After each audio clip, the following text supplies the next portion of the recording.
Good day and good evening, and welcome back to Occult Crescent with me, Chaiji, when you can just call me Kai. Tonight, we're taking a session in the Crescent once again, just one, unlike last week where we did two, but we also started very early there. It'll be a little bit interesting. Like I've been back to the Crescent since last week multiple times. Some of you have been with me, but it's probably still a little bit interesting just to see the comparison to how things went last week compared to this week, where like a week has passed. Some players now have like really good gear there. Like a large percentage of players now kind of have figured out how the fights work. So a lot less death in most of the fights. And people have gotten better at knowing like where to go, you could say. Which of course leads to the particular thing that I ran into a little bit, having to learn it the hard way, that sometimes you just gotta know whether it's time to or not to focus on the critical engagement, or if you have time to do the fate. What is likely to happen is that you will you might engage a fate and it clears immediately. Then you do another fate, it clears immediately. And then the third fate, it has kind of like readjusted to the players, because fate scaling is heckin' weird, Lamau. And by the time you engage that third one, a critical engagement might have spawned, and like 70% of the Stampede, instead of joining you for this fate, and you would be easily able to do it in time and make it to the critical engagement, instead about 70% of the players just ran over and waited at the critical engagement. And now you can't do it in time. And if you're the tank, even worse, because if you leave, there's actually a possibility that the fate will straight up reset, which we experienced yesterday that someone did. Very funny. Even more so because if they'd just not ran, we were actually enough people we could have cleared it in time. So it really added extra to the fun of it, right? And it's like a self-fulfilling prophecy. Players will leave a fate early to make it to the critical engagement because they don't trust the rest of the group to stay. And by that token, the other players will also choose to leave early because they don't trust you to stay, which by that exact suggestion is a reasonable expectation. Because if I don't trust you to stay, so I'm going early, and you don't trust me to stay, so you're going early, then we are both justified in not trusting each other because we're both leaving early. There's an additional detail to this, because, and this is like the other side of the coin, part of the reason why some players will just not bother to try and catch the fate. There's two reasons for that. The first one is if everyone goes and waits at the critical engagement, they can do the fate afterwards. Like, it'll still be there. If no one actually goes and does it, then they can just go and get it afterwards. It's fine. On the other hand, if you do the fate first and then you realize you can't finish it in time, then you will simply not get to have the critical engagement because it has a very strict timing to enter it. The second detail to it is that, for the most part, in the Crescent, there is a fate on the map to do a larger percent of the total time of a session in the Crescent than there is not a fate. So the only time you lose by going early to the critical engagement is the time you get there early. Like if you get there when there's 2 minutes left until it starts, then you quote-unquote lost 2 minutes. But on the other hand, the potential lost value from missing the critical engagement vastly overwhelms the fate, because a fate gives about a sixth of the rewards that a critical engagement does. So like a lot of the arguments for just going to the critical engagement really overwhelms the suggestion you should even bother to prioritize the fates. But if you could do the fate and make it to the critical engagement, then indeed there will be a new fate spawned by the time you finish the CE. Which means that you could either do the fate and the critical engagement and then another fate, or you go to the critical engagement early so you're certain you get it, and then you'll do the first fate afterwards, which means you're losing one fate's worth of value. And the risk is, of course, that you're risking losing about 6 fates worth of value by being late to the CE. And like, there's a lot there, but you can probably see how, if you have run into the same issues that I did, that people are very likely to leave early, that would be the reasoning. It's too big of a loss to be late to the CE, and the loss of being late to the fate or missing it entirely is much more manageable. Yaddle says, is there a second group? There is not, but I think we're 9 people here, so that is probably why. But yeah, with that said, hey Multiweight, hey Zaf, hey Naomi, hey Milo, hey Seros, hey Nosea, hey Krampus, hey Jen Monica, hey Aradil, hey Seanordo, hey Yassel, hey Taldaman, hey Ministia, and hey Rust. Hope you're all doing very well. Exactly, Ministia. I will often run a little sooner, because if you run, you will have to like leg it for like 20 to 30 seconds before you actually are allowed to mount up. So if I'm scooting, then I'm usually going like an additional 30 seconds early. And thank you so much, Sanordo. Hope you have a good time at work. But yeah, there's only one group. Unfortunately, I don't think we have even remotely enough people to make 2 groups. Hey, Zezapo, hope you're doing well. Yeah, you could use Ranger to dash. You could also use Thief to sprint. Hey, Blade, hope you're doing well. I believe Salem is also here for this, but Salem in the back. AJ, hope you're doing well. The ping would be atrocious. Well, I imagine if you're saying the ping would be atrocious, you're probably not in the EU region with your character, in which case you probably wouldn't be able to visit. Unless it's an alt. What is the speed bonus of Thief Sprint? Less than a riding map mount. I'm not sure how much more, but yesterday I used it and noticed that the mounted people were still outrunning me. So, less than, but definitely more than a normal sprint. Now, I can't bring more people. The best I can do for everyone else that wants to come along is announce when I'm entering so that you can try and enter the same instance. But that's all I can offer.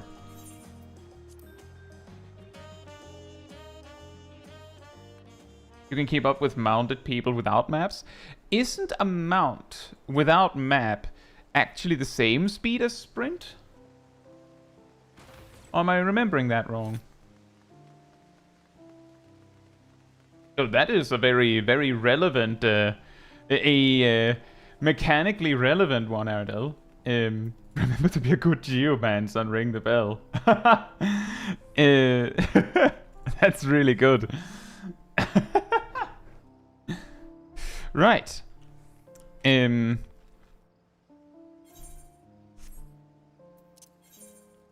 we will probably go into the instance for about 3 hours, and that'll be that. We will probably mainly be doing fates and CEs, partly because that is something that everyone can do together. Like, gold farming can be a little awkward because it like where you do it matters on what levels your party has. And like treasure hunting you can only do that for so long, I believe. So I think we'll do Fates and Seas. If you decide to like sidetrack for something else, that's okay. I might also do that, but the main focus will probably be that. So there you go. Everyone is ready in my group. Is there a second group? Gazel, did you make a second group? Did you successfully manage to make a second group of some such?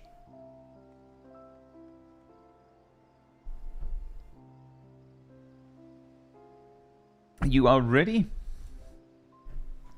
Right. In that case, I will attempt to enter when it says 21:00 Eorzea time on my end.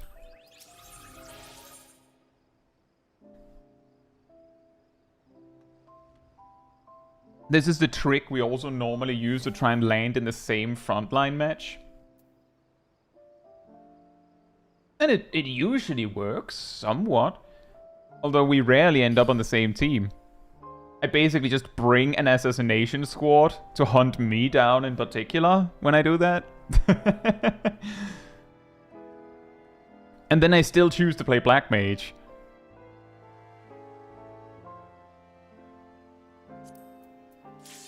Doink. It's really hard because the Q pops immediately. Yes, multi-weight. The 18 demi-atmas are, fortunately, question mark, a one-time thing. So you don't need to do it twice. And we did land in the same instance. Fantastic. But one thing worth keeping in mind, multi-weight, just little heads up for yourself and anyone else that doesn't know. The step right after the demi-atma needs you to collect 1,500... you need 1,500 of the heliometry...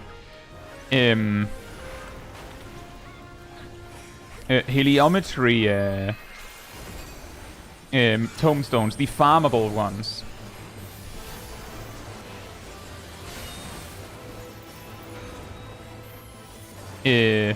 And you can make sure yeah, exactly, the red tomestones. The main advice here is make sure, like, if you already have 1,500, just make sure you don't waste any or spend any on something stupid just before you need them, like some other genius would do. And then be tomestones short when you actually need them.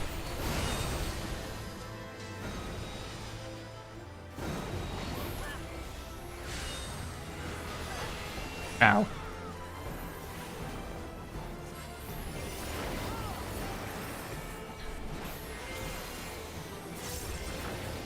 Yeah, that is the main advice, is make sure you have 1,500 on hand. And that also counts for the first weapon, unlike Shadowbringers, where they had a similar solution, where, like, the first relics on the house. Not this time. So, keep that in mind. Yeah, that's sort of what I did, multi-weight. I'm not joking. I did exactly that. Bought compounds for alchemy, or for gem drafts.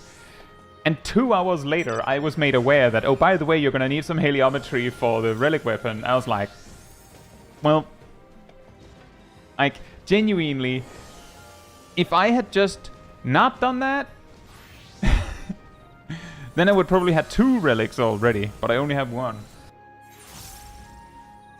Yeah, that's the thing you need to keep a close eye on. Make sure you have the heliometry. And you can, of course, spend down to 1,500, but no need to spend more than that.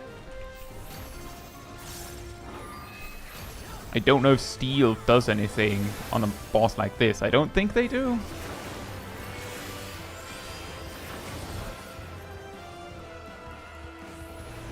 Uh-oh, critical engagement. It's Turtle! The Tootle! Turtle Man! We like the turtle. I'll say, Vince. Hope you're doing well.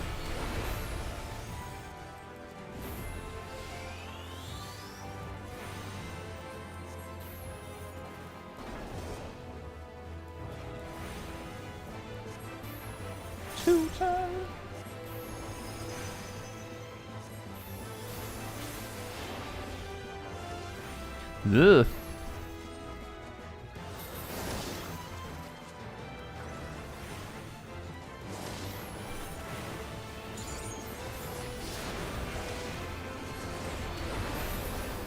Hambo says, what's your favorite CE? I think it's Turtle. I think it's really funny. Although one thing that I find very, very mildly disappointing about it is that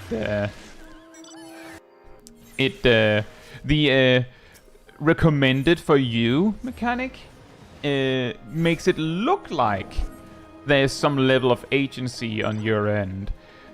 But there is not. I do still find it interesting. I feel like if there was agency on the player, they would need to have made the options more complicated, because otherwise it would be an obvious choice. The reason why I say that is because the recommended for you mechanic, the way it works is that, you know, he'll tether you to one of 3 circles, and that circle indicates a specific mechanic that will be placed on you. And if you don't pay for it, then he'll punish you. And he will only take exact change. Like, he doesn't want any change, so if you don't have the exact money, then he'll also punish you. But because you're tethered to a specific one, technically he will also punish you if you try to buy a different one, because he will not let you buy it. But the reason why I'm saying it wouldn't work if he let you choose is because if you could freely choose which one you wanted, then I would say that picking the ice, the deep freeze equivalent mechanic, would be the winning move every time. Because the turtle one, like the turtle shell one, straight up stops you in your tracks for a moment. Like, you'll have difficulty attacking for a little bit. And the pyretic one, well, it forces you to stop attacking for a little bit. And both of them can be slightly awkward with the Shiva circles that overlap with that at later points. But the ice one just requires you to move or attack, which means that it's basically free. It's basically free. So there's never any reason to pick anything but the deep freeze one if you could choose. So, like, if they made it like that, they would have had to make the options more complicated. So that you couldn't just choose the best one every time.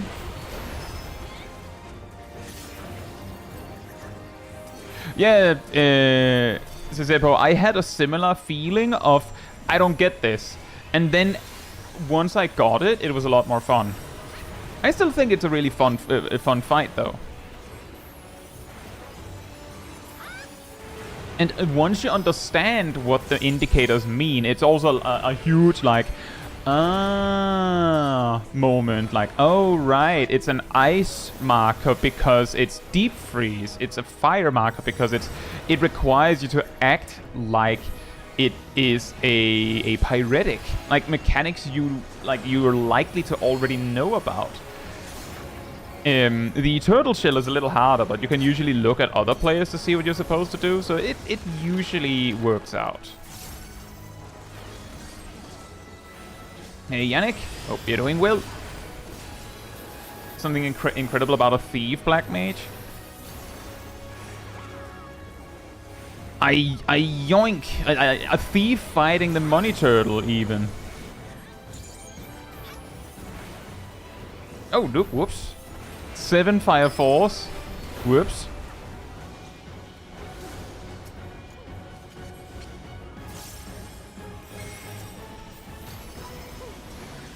Neat, neat. Meow. You could know the turtle mechanic from other games? I suppose so, Yannick. I could see that argument, yeah.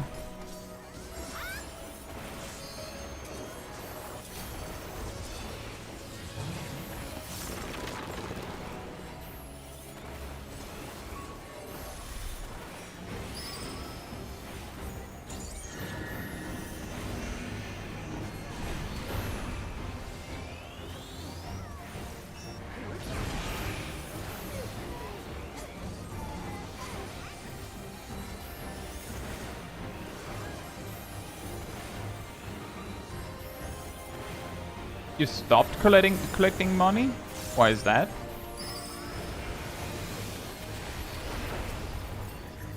It's like 1 Vuln that does not make a difference. Do you do this as a tank, Yannick?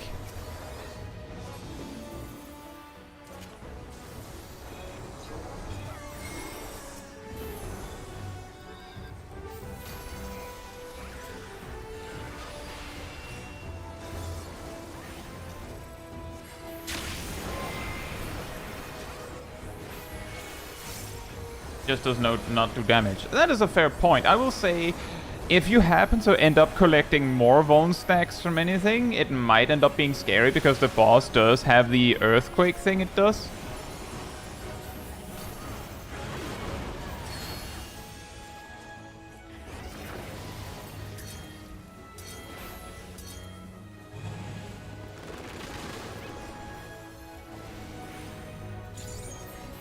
But I do see that point, especially if the fight is drawing to its end at this point. I could definitely see the justification in just ignoring that mechanic.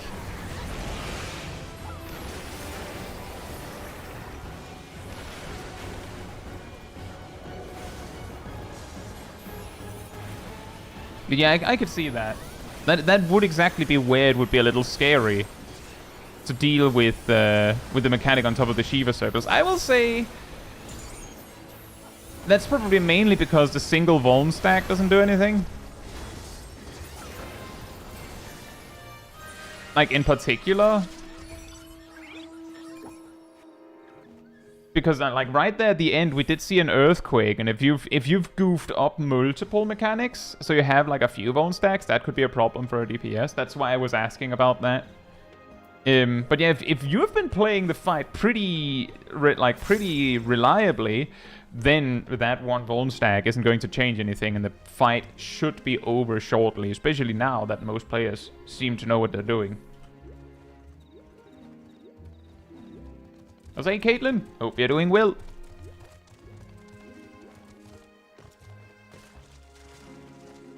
And Lena, hope you're doing well as well.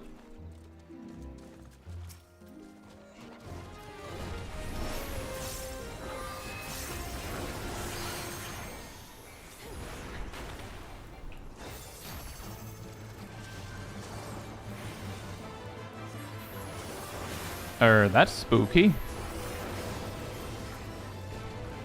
Now that's a lot of spheres.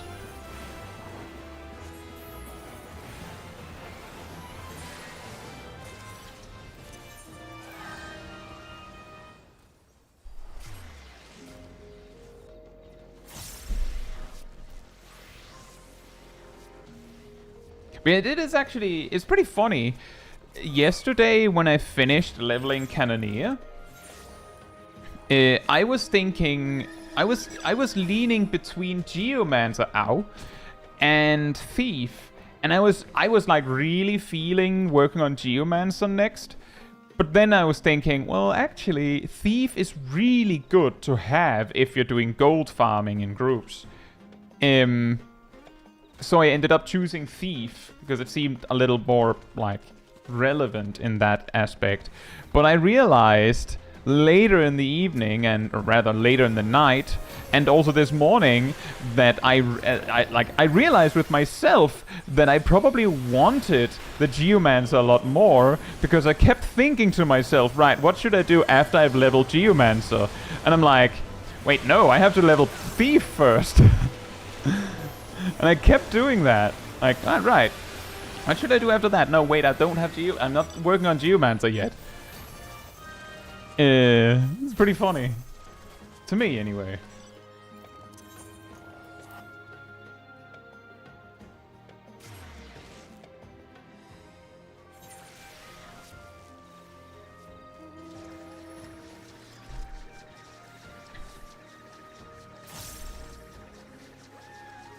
So, hey, Silvermint. Hope you're doing well. I love that Fate theme. I wish it was the CE theme instead. Oh. Oh, critical engagement? Then I'm not doing that. I'm just going straight to the engagement. Multiweight says, are the fates here level or knowledge level based? Or can any level do every fate? Yes. only the open world mobs care about your knowledge level. Not only that, this like syncing button is specifically for open world mobs. Like the random mobs out here. If you're just running from fate to critical engagement, you don't need to sync anything. In fact, not doing so makes it easier for the higher knowledge level players to protect the lower knowledge level players. Because they will have closer to the, you know, appropriate knowledge level to defend things. So yes, you can start at knowledge level 1 and then just like run with the stampede of players, and as long as you don't get smacked by the random mobs that are much higher level than you, you should be good. Another thing to keep in mind is that, assuming you're not significantly higher level than the mobs, then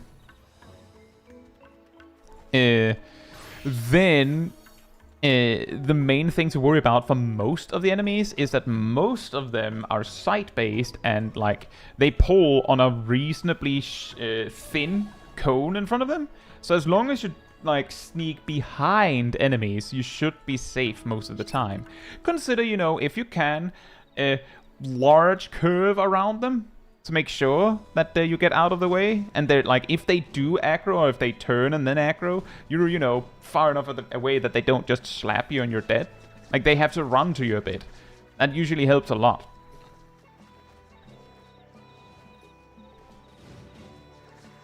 Hey Merfolk, hope you're doing well. Tanama says you won't body pull anything synced you wouldn't pull unsynced, by the way. Fair enough. I didn't actually know that. But I still stand by that the lower level players are safer and more better protected near the high level players, because the high level players can deal with the mobs should they get pulled.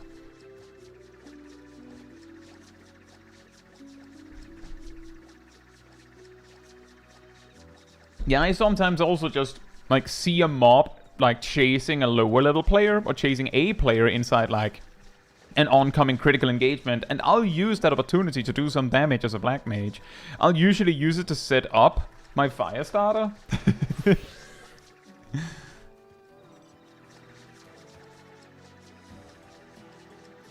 Vince says I've been pulling sneaks like that so far to work on the quest line. Fair enough. Something worth considering about the quest line is that there's not that many steps to it, so unless you're like trying to rush to unlock the tower, you don't have to worry too much about the quest. Not saying you can't, I'm just saying you can like let that wait and just focus on leveling. So a trick that Freezy Lemon taught me about this boss, that I always do, I'm sure others do as well, is that when it's showing the four mechanics, I write down in the party chat what's coming up.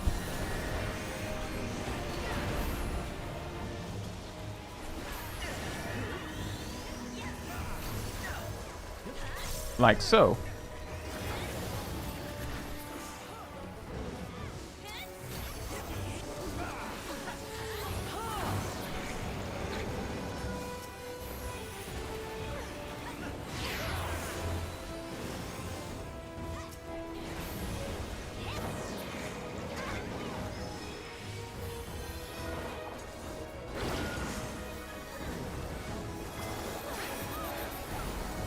Gleaming, hope you're doing well.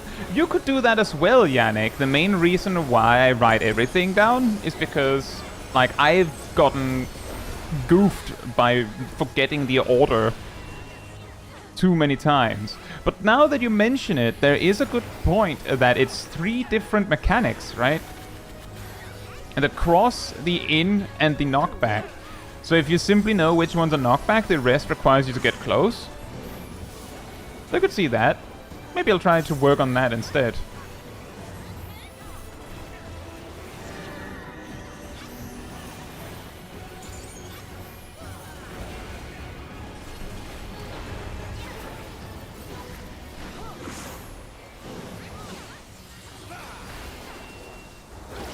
And sometimes you can write it down and then still be an idiot.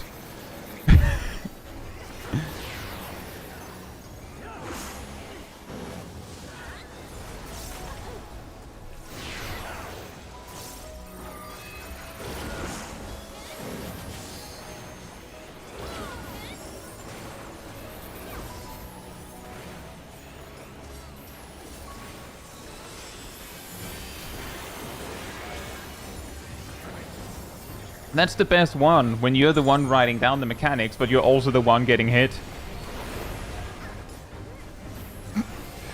Russ, that was not the smartest thing to use. What's it called? Starfall? Starflare?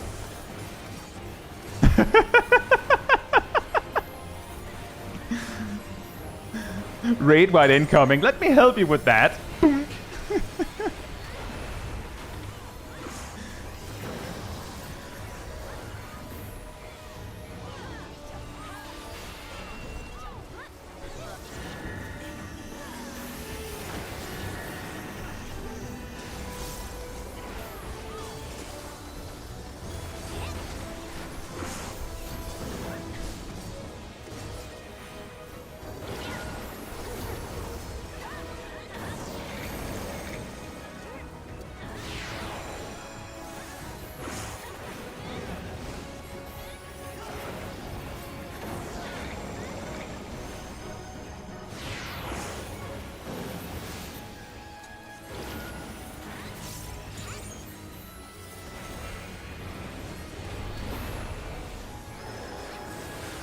Mentor, by the way, yeah, pretty much. I know what I'm doing. Except when I don't. Hey Ham, hope you're doing well.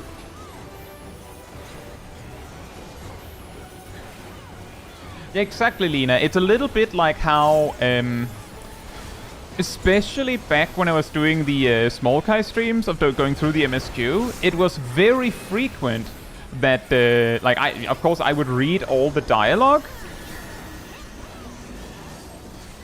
But, if you asked me, like, 5 seconds after the next, chat bubble appeared, what was just said, I would have no clue, because I was reading it. I was not processing it. I was just reading it. So like everyone else probably heard the actual dialogue more clearly than I did. I was just reading it.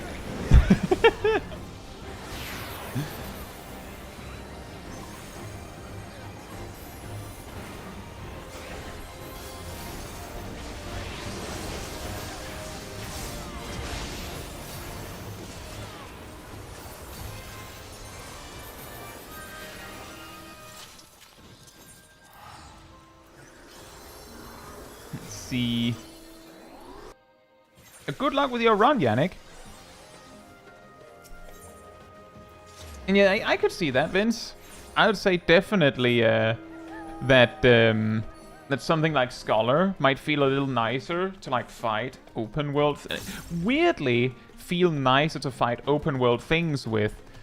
I feel the same about like since the changes to Black Mage. It's one of the most cozy jobs to do anything open world in, because like if you're not fighting something, you're generating polyglots and you can just like accumulate those and then just let it rip. In fact, running from fight to fight, you can like set up your fire starter for the next fight and things like that. Like it's an extremely good job for just running between battles. And because it doesn't have a lot of cooldowns, it doesn't feel too bad to, it's like, it's very unlikely that the cooldowns that really matter, quote unquote, will drift apart because you don't have them. Like, you straight up don't have that many things where that would be a problem.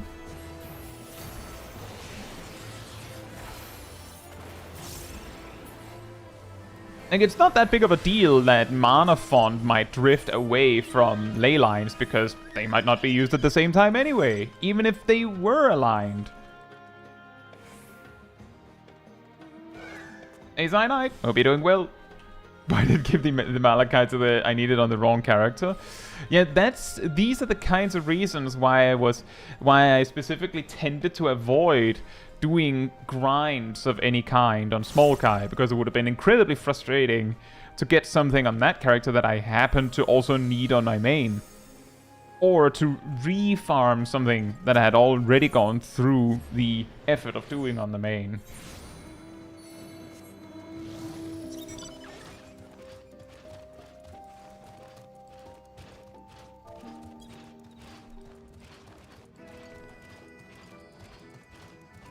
The big scary thing, Vince, it's not something you're likely to run into when you're alone, because you're like, if you're fighting one mob at a time anyway, that's a little bit slow, of course. So, like, if you're actively trying to, like, power farm, it might not be the most effective strategy, but, you know, that's neither here nor there. But, on the other hand, if you start doing, like, higher level stuff, like, the actual gold farms with a full party tends to fight things that can two-shot a tank. So that's not super fun to deal with alone. Or, well, impossible alone, right? But more to say that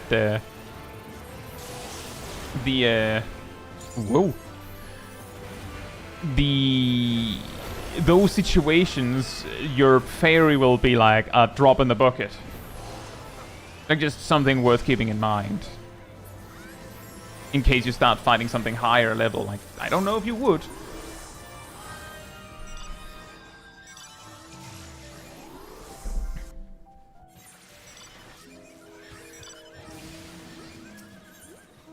Oh, right. This is one where we just run there. He said. And grew wings.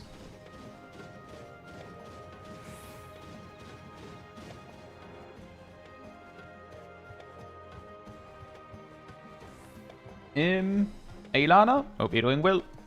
Caitlin says I haven't done anything on the moon one either. Well, the thing is, the moon stuff is like, if you don't care about Crafter Gatherer, then there isn't anything for you there. Like, sure, it is content to do, but everything you can progress there is directly related to gatherers and crafters. Like, there are dyes and stuff, but pretty much all the things there are like, most of the things are tradable. So if you want the item but don't want to do the content, you can do that. In a way that mostly also applies to Croissant here, that you just have to enter and get that Demi-Atma quest, and then technically you don't have to be here, and pretty much everything else you can get, aside from some glamour that is specifically from here, is tradable. So there's a lot of things where you can just get it elsewhere if you don't want to be here. That's not to say that you don't want to be here just because you haven't gotten here, but more to say that both of these types of content are like closed off environments enough so that not having done them isn't necessarily a bad thing. In fact, I imagine some players haven't done them because they don't want to. So hey, Mr. Bright, hope you're doing well. I can confidently say that that spider boss and the rampart lion sucks on PS4. Which one is the spider boss? The one with the claws?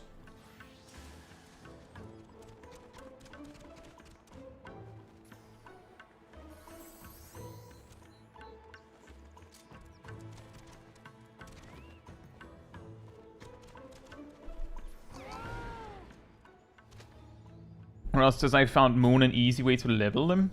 Yeah. Possibly. I had already leveled everything, so I wouldn't know, but I'll take your word for it.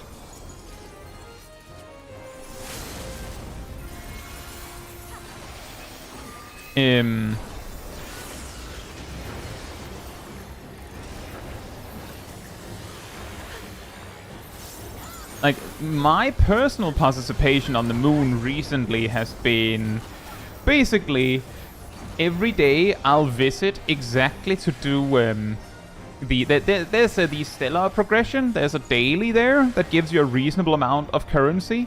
So I just do that. Like, I just do 3 different missions each day, and then that'll progress. Whoops. One of my relics pretty well. Or a little bit every day. No rush.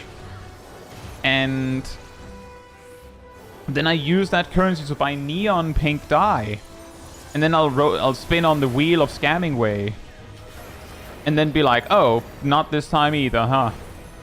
Although I have all of the special items from the wheel. I don't even know if there's like anything that is like good money to get from there anymore. But I just do it because it would be a shame to not bother.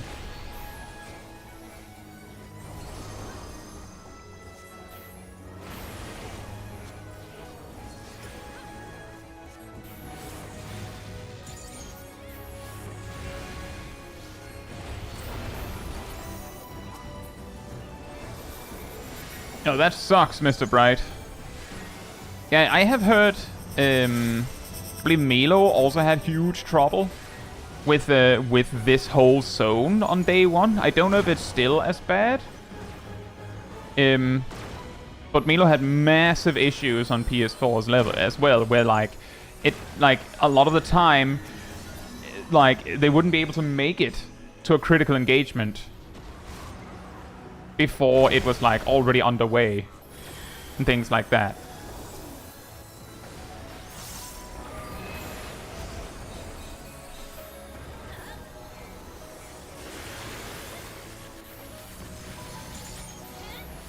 Materia gain from the wheel. Oh boy. That one is always fun. Thanks, I guess.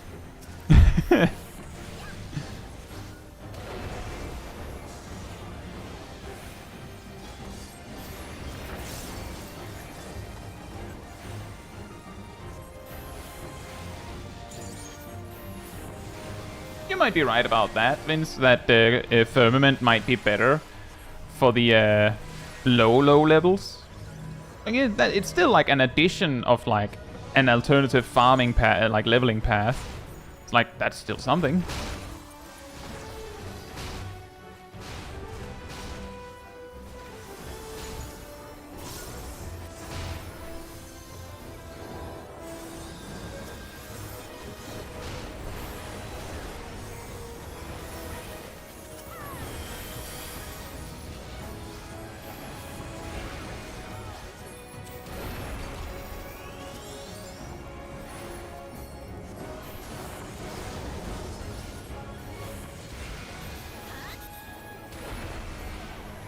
But it isn't the first time we've heard about this issue as well. Not that that, like, means that it isn't an issue, or it's any less of an issue, but I do recall that Milo showed us a while back in the previous raid tier, how amazingly funny Juno looks on a PS4. The final boss has a lot of mechanics that just can't load in time, or something like that. Like, that's rough.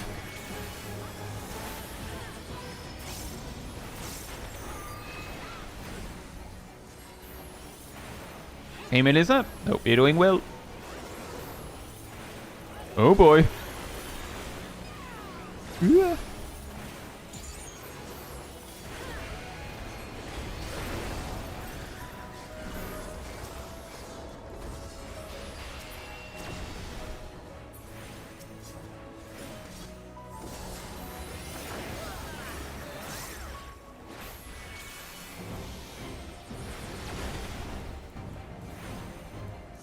Bare-fisted. Has anyone seen what happens if that cast goes through?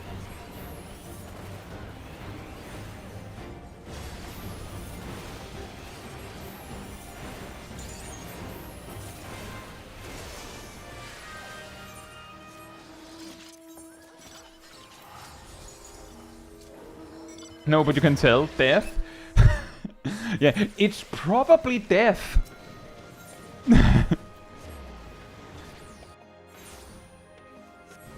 No, the reason I was asking is exactly because I would be surprised if it actually one-shotted the raid.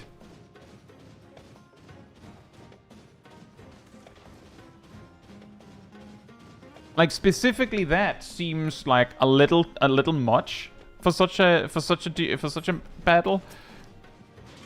But on the other hand, I don't have any evidence to suggest that it isn't possible.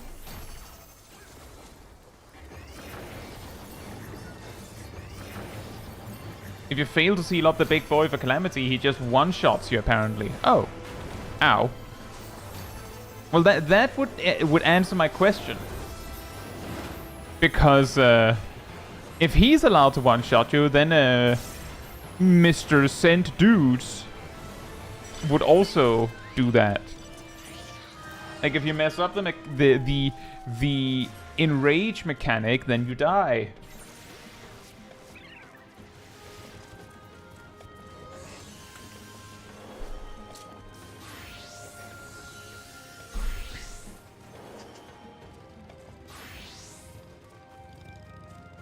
It would be incredibly funny if the guy were to just explode as the cast bar finishes. Yeah, he charges up so much energy that he just goes, ah!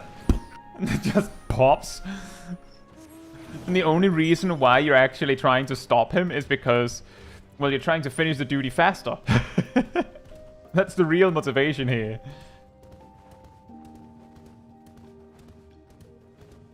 Hey cat, hope you're doing well. You unlock a secret phantom job, too bad no one will see it. The death foo secret phantom job.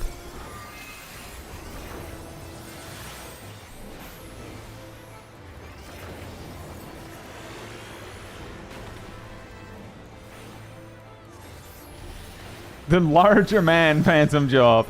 He gives you a Hearthstone deck with the Jade Idol in it. So you can finally summon a bigger and bigger guy.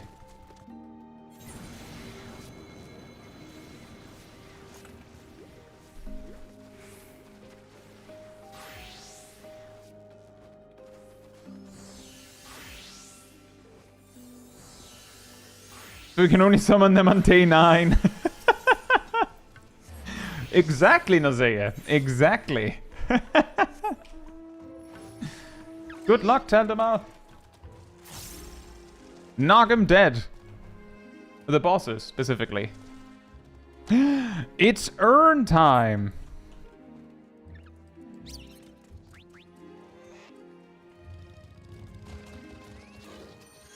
Oh yeah, speaking of Cannoneer, I, for some reason, read the trait as all the cannon shots have a 5% chance to apply, like to instantly kill. And it didn't occur to me until I noticed, quickly that the phantom cannon itself, like the regular one, on bosses produce that fully resisted note every time. And I noticed that none of the other attacks did it in the same way. Like, if it's a blind that is resisted, then yeah, of course. But I noticed that it wasn't consistent, and then I read the trait and I was like, oh. And then I read the different cannons and like, oh. It's only the regular one that has a one-shot chance. That does explain a lot. Like, I genuinely thought for a while that it was 3 separate chances, like, per volley, which would have been very strong. I hope you enjoy the journey, Melissa. And hey, Sally, hope you're doing well. Sisebo says, I think Cloister Demon is pretty easy. It would have been cooler if failing to seal it releases the demon and it amplifies the mechanics tenfold. Well, in a way, that is what happens. It's just that amplifying the mechanics tenfold is essentially going to one-shot you.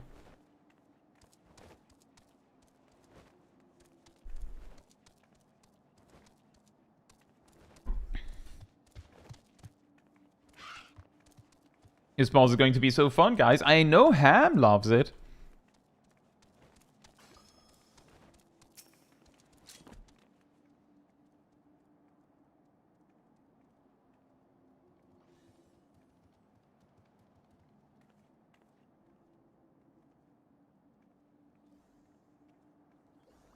Would still have a tiny chance. I don't know about that, Zippo, because the boss does have a raid wipe that does, I believe, half of your HP as a DPS. So if it was tenfold, then you'd have a chance if you can kill him before that, and I don't think you can. Although that would be really funny. It would be kind of funny if there were bosses where, like, they had a fail state where they don't just wipe you. Like, if you fail this, you're not gonna succeed, but we'll let you try. A little bit like a Thornmarsh Extreme. Good old Thornmarsh.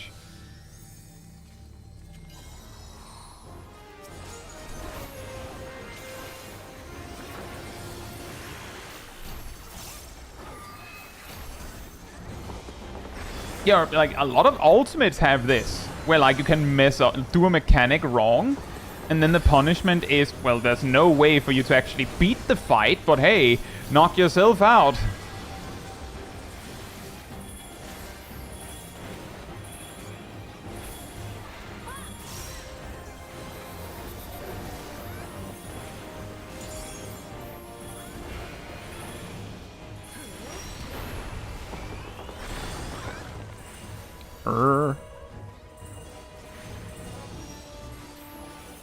Cross!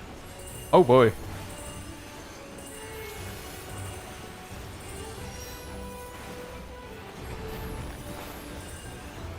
Oh no! Yikes! Run away! Evacuate! The mechanics just ignore me fully. The instant I go, oh, well, in that case I could put down my ley lines, I guess. The game goes, no, you can't, actually. Don't do that. Don't even try. Also, hey, Ocni. Hope you're doing well.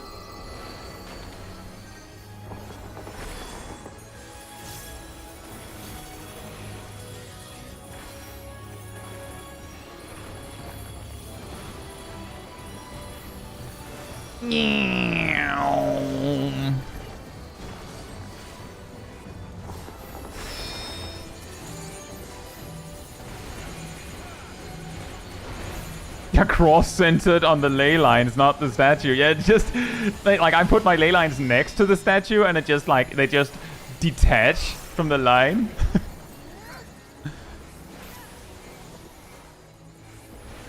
Like if the mechanic was on the way on the line, it just like goes off-road immediately to get to me and my ley line. Just nope, not allowed.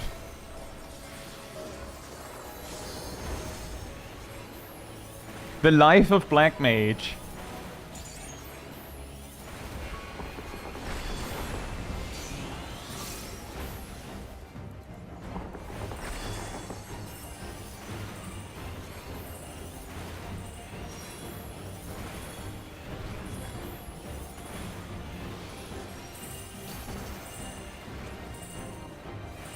Uh-oh. Oh, I didn't need to go through that.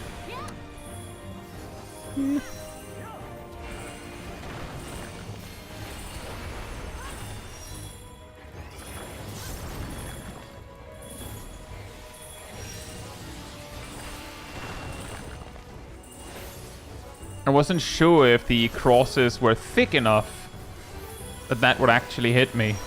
So I fully evacuated from that corner.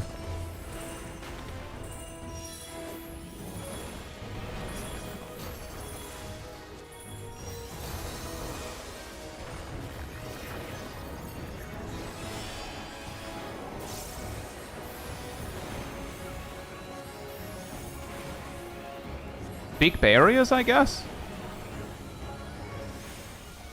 Big barrier.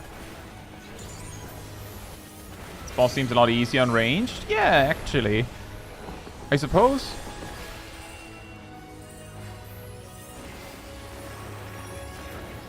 Especially if you have a lot of mobility.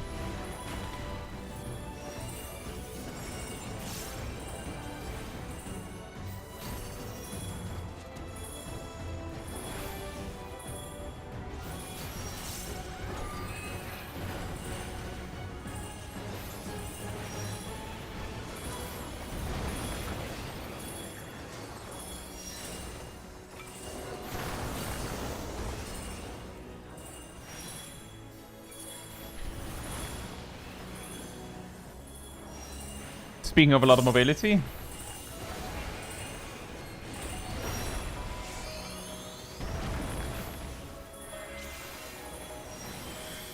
That is something nice with Thief. Just dash to get out of the way.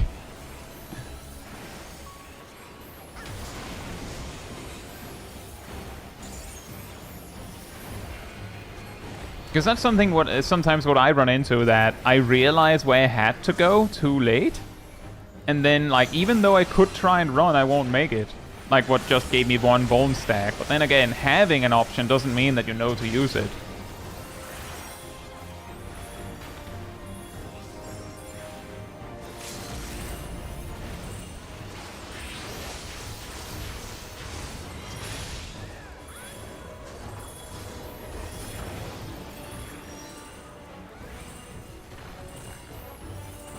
I feel like I am noticing a bit of a clear pattern here.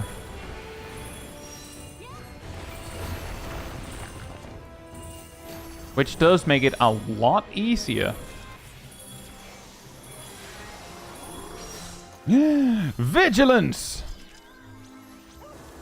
That sounds fun.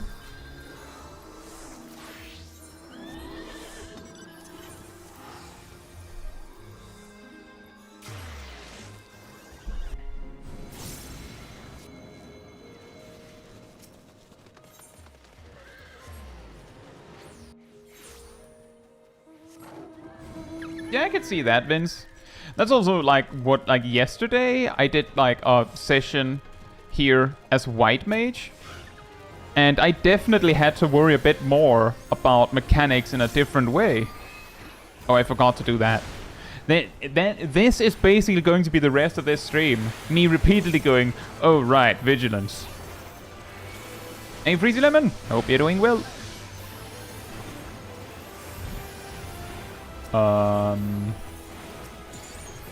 What the dinosaur doing?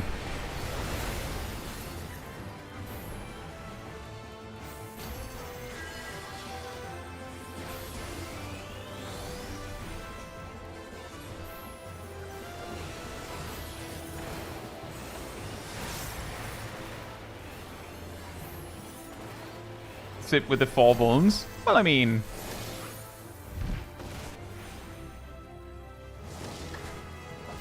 the advantage of being the barrier healer. You just choose to barrier yourself up really hard.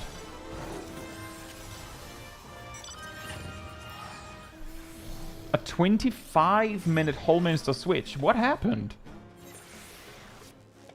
Oh, I know, Melissa. I was just like clarifying that is definitely an advantage of being a healer. That you can choose to prioritize yourself a little harder when you need it. It's also easier for you to know why that happened. Like, how to say, sometimes a healer might feel compelled to ignore a DPS if they feel like they were taking too many unnecessary hits. But if you're the healer, like, you're always important enough to justify healing through that, of course. Right?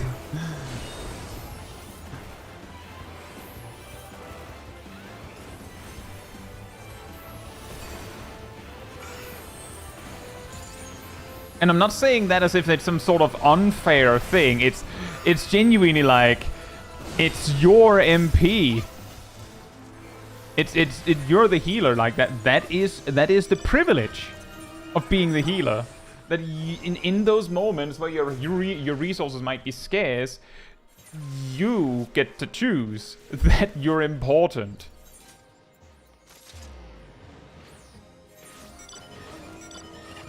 Wait, did you have wipes in that Holminster switch, Freezy?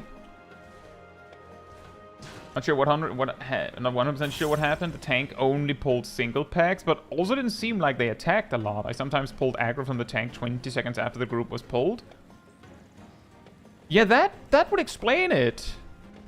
If the rest of the party were also not really bringing it on the damage, then that would be it. Caitlin says, why are people saying carrot? Just like there's random treasures in the Croissant, which is where we are. There are these carrots where you need a specific carrot? Question mark. I haven't done any of them, so I don't know exactly. To loot them, and they give loot. But where the carrot is can vary, I think. So that's why they would announce that. Yeah, it's basically treasure.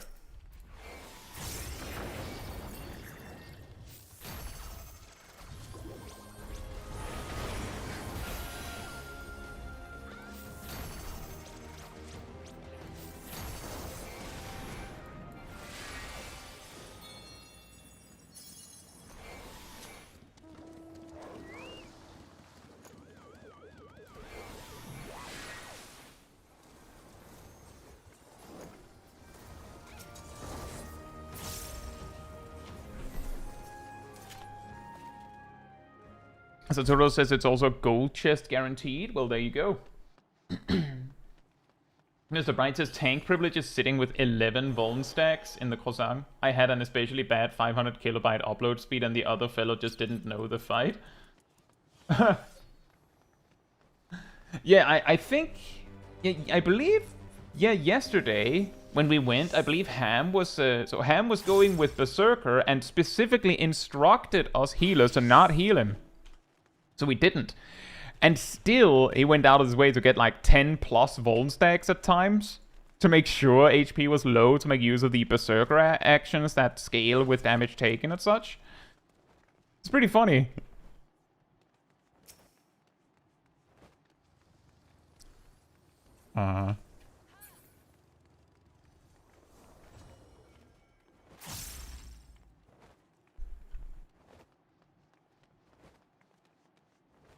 The golden materia chests.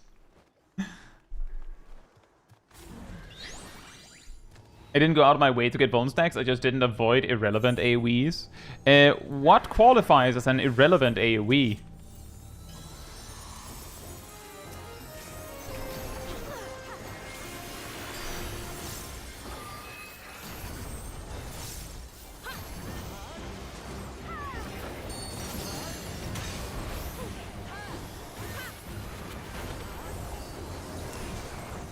I'm pretty sure. Did I not use Vigilance fast? Did I enter combat too soon after using Vigilance? Or what happened there? I feel like I did it right, and I'm pretty sure I didn't see the buff on me. Oh well. An AoE that would make me lose uptime is an irrelevant AoE. I feel like there were times where you could dodge, but you just didn't. But fair enough. All I could see from my end was, of course, that you've got a lot of own stacks.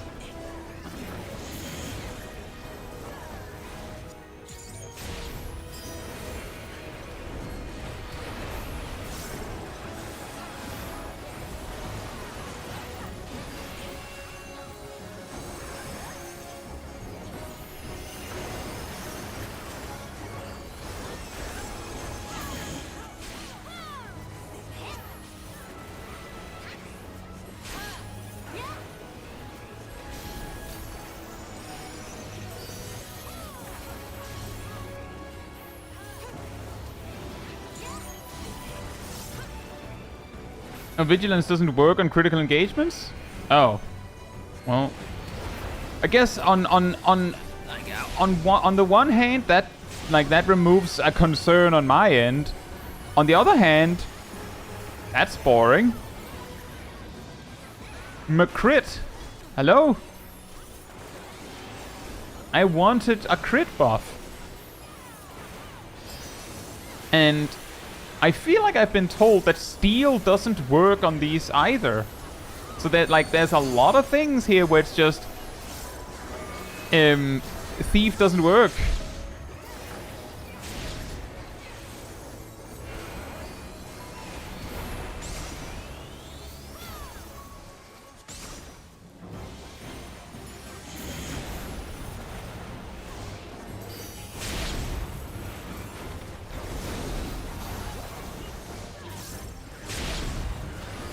I didn't mean to use transpose there, but whoops.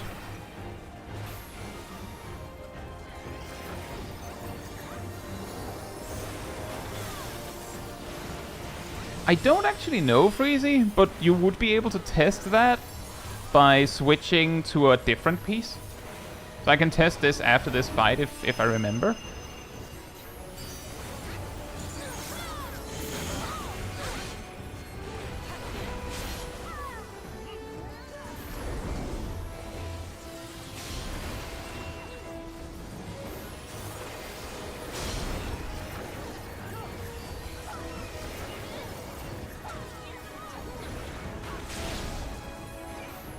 I'm pretty sure normally gear with stat bonuses like that show in the stats sheet Freezy Lemon, but this is like a conditional one, and I'm not...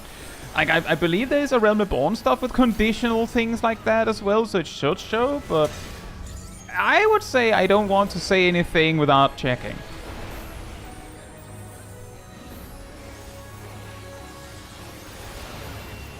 Hey, Tathio. Hope you're doing well. Same to you, Kadir. To your question, Kadir, I didn't actually properly, truly pay attention to the MSQ when I went through the game for the first time until, like, some point in Stormblood. And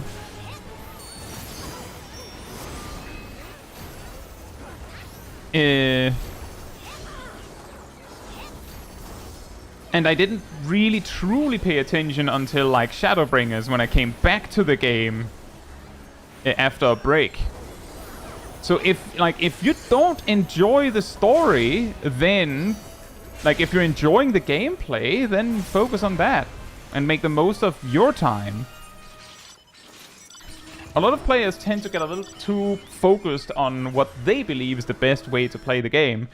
But if you like to play the if you enjoy one part and not another, and it is possible play without the other part, like for instance just skipping the cutscenes, then you can do that. I will say though that it might, like if it, like, maybe don't just, you know, like my suggestion would be don't just skip immediately. My advice would be mash through the cutscenes, because that will still get you through the cutscenes really fast, but it also gives you a chance to see if something interesting happens, and then you can, you know, you can re-engage with it and say, oh, this is cool, I want to know this, instead of you just like immediately skipping the whole thing so you don't even have a chance to know if it was interesting, and then you'll be like, wait, what happened? Why am I here? But because you skipped, you don't know. And yeah, sure, you can go to an inn and just rewatch the cutscene, but while that is something you can do, question is how many that will do it.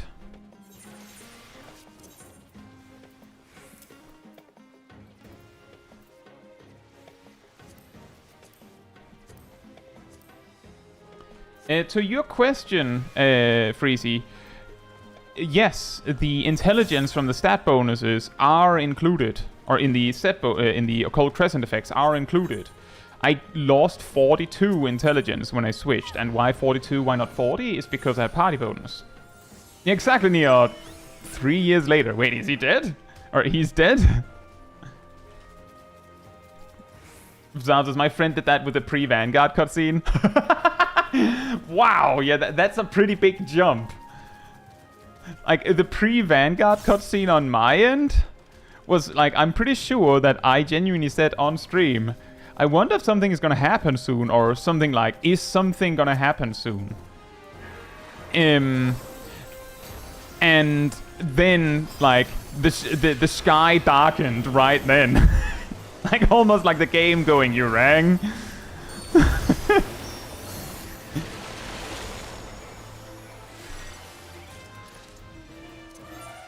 What do you lose for dying and respawning at at knowledge level 20 anyway? Well, you'll D-level to 19, Zezepo.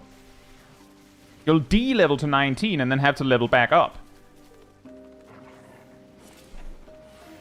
So that's what you'll lose. Yeah, your levels are not safe. If you respawn at base, you lose XP, and your levels are not safe. They, like, you don't, like, get to keep that just because you leveled up. Not at all.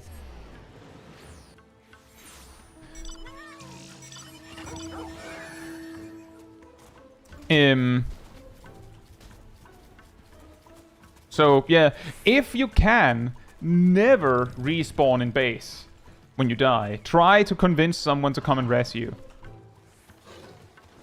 Jose Gothics, hope you're doing well.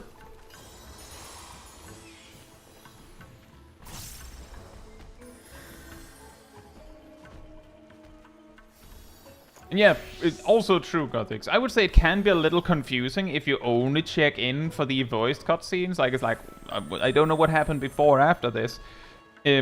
But yeah, that's also kind of what I'm going with, is if you're not enjoying the story, then, but you're enjoying everything else, then skip it. I'm just saying that if you, like, just press escape and click skip cutscene immediately, then the cutscenes will never have a chance of catching you again. Like, maybe something cool will happen and you'll never know. Which is why I'm saying just mash through the cutscenes, so you can see if something interesting happens. You can re-engage with it. Another tip is, if you haven't touched your chat logs down here in the bottom left, like, the default is that the event log, so the third one, will contain all the dialogue from a cutscene. So if you, like, mash through and then something interesting happens, then you can just go, oh wait, what did they say then? Then just go into event and read what they said. And then, like, catch up again. So there's always a way to recover that part.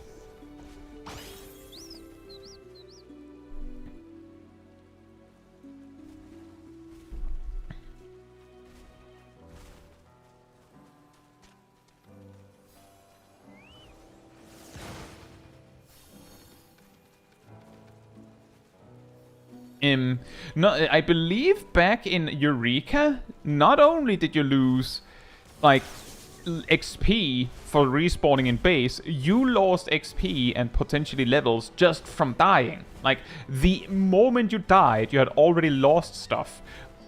But you'd lose even more if you respawned in base. In Boja, that also happened. Dying cost you stuff, and respawning cost you more. At least here, I believe you don't lose anything if you just die, but you need to get someone to rescue. Jose Sergeant Blaine, hope you're doing well. I feel like it's been a while. Losing gold would be way worse. But it depends on how much, right? Said that last week too. Oh, sorry. Apparently it's been so long that it like compounded, and even though you were here last week, it felt like it's been a while still.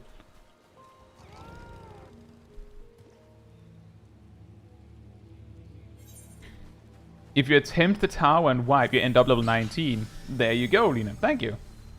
At least you don't lose Phantom XP. Wow, that would be weird.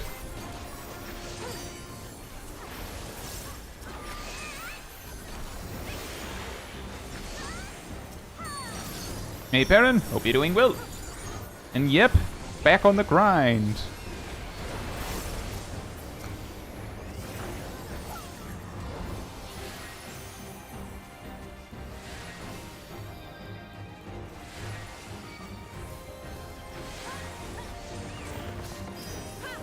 That would be forked off. Exactly. Campus gets it.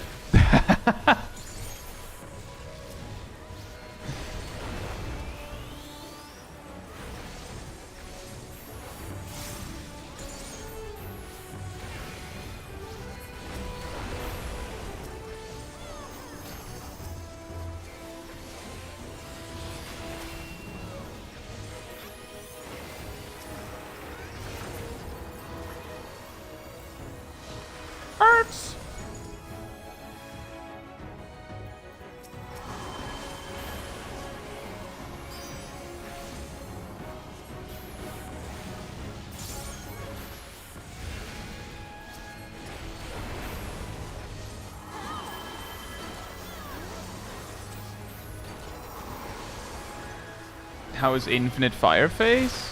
What do you mean?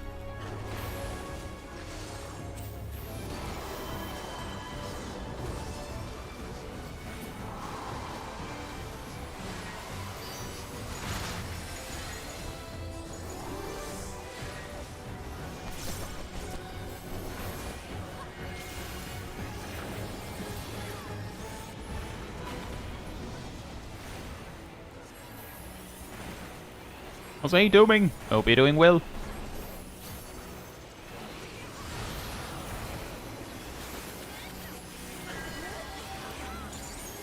can't you always restore mana without ice?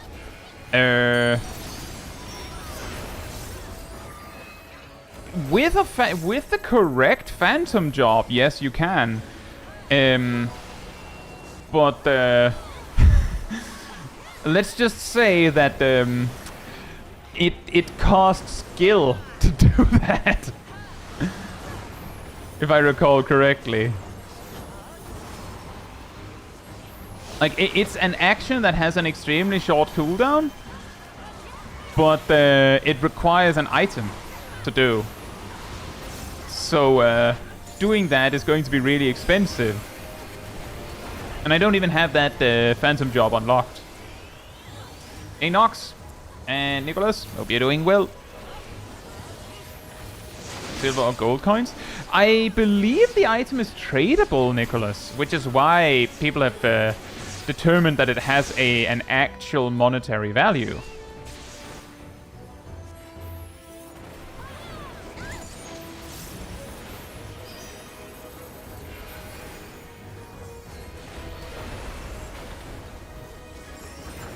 I'm pretty sure I saw that it was tradable at least.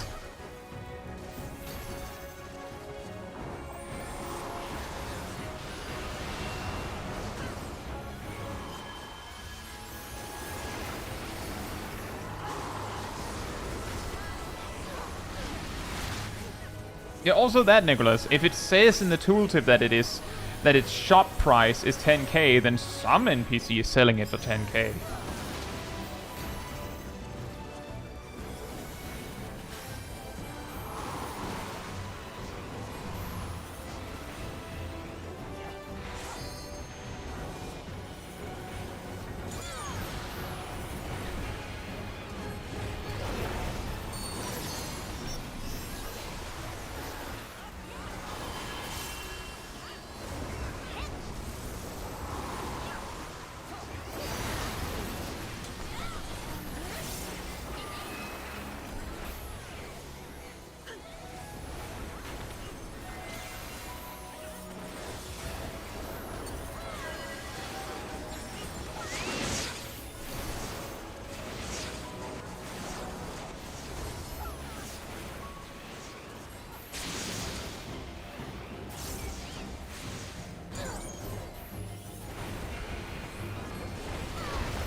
How long would you say it takes to level a job to max? That's hard to say, because it greatly depends on how you level it.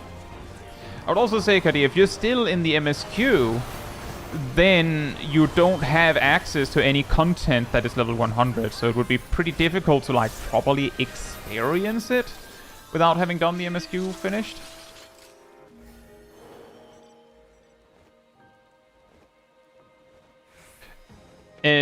Sergeant Blaine, Kadir has not finished Heaven's Ward. So it's about leveling actual samurai, not phantom samurai. It does not take 2 to 3 hours.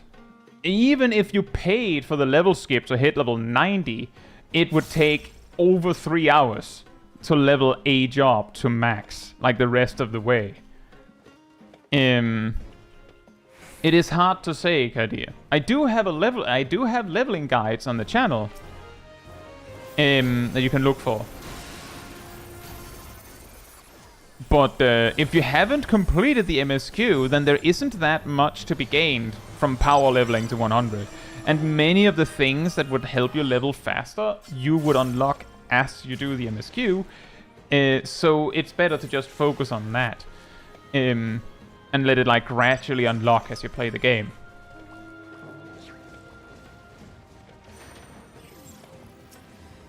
Thank you, Erdil.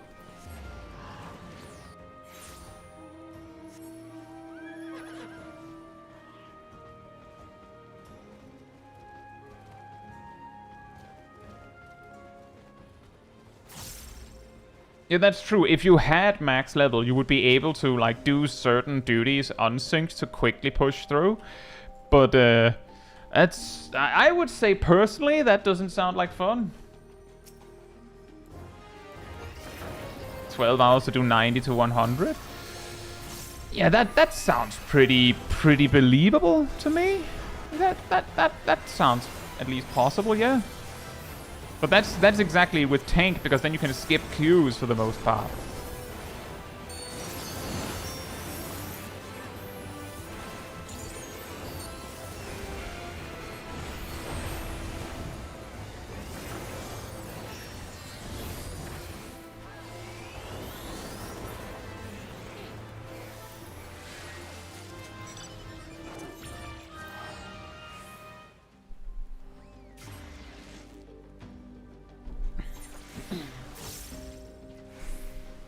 And, oh yeah, that's true. The elixir that you can use for like is it a res or is it mega full heal from the chemist is like 300k. That's true, Nicholas. It's insanely expensive.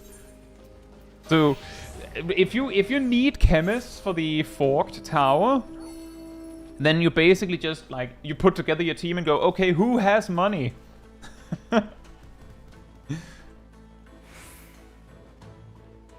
Who has the money? It's the Berserker critical engagement. We're not that many here. I don't think. Nope. No, I don't trust it. I don't trust it. No trust. I'm going for the critical engagement.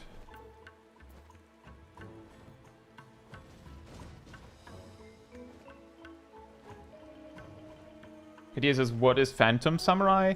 So the content we're doing right here, Kadir, is called the Occult Crescent. I like to call it the Croissant, because it's really funny. In this content, you choose a phantom job that adds extra actions to your toolkit, and there are like 12. Among them, I don't have it unlocked, but among them is the Phantom Samurai. And it has a few actions. Like, for instance, the Phantom Thief here has a super sprint. It has a steal, similar to Ninja's Mock Dokomori. It has vigilance, which is a very unique action. A little bit vaguely comparable to premeditation for rogues in WoW. It can detect traps, useless in regular content. It can basically maintain a permanent, like sort of similar to feint effect on the target. And they can unlock doors. Again, also pointless in regular content. But Phantom Samurai is also one of these jobs. It has nothing to do with actual samurai.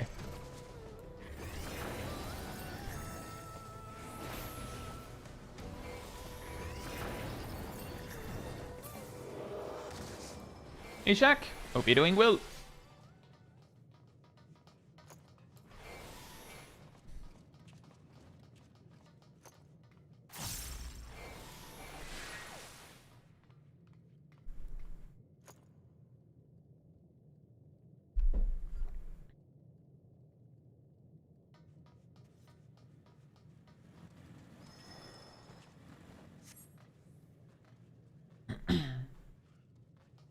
Yeah, that's true, because the Phantom jobs are inspired by Final Fantasy V jobs.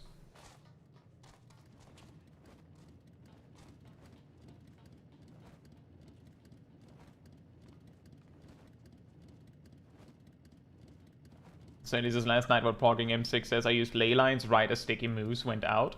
Oh, that's dangerous. You put it down, it lands on someone else, and then you're just like, well, better be someone next to me.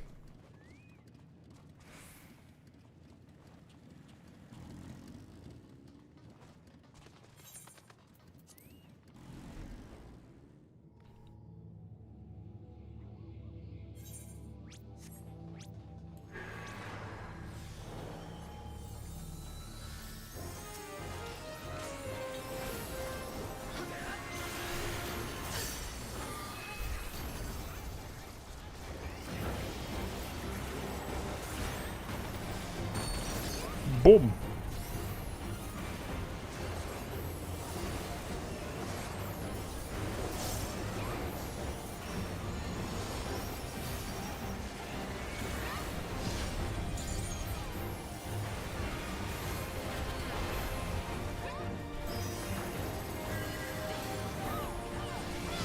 Long fire state. The big one.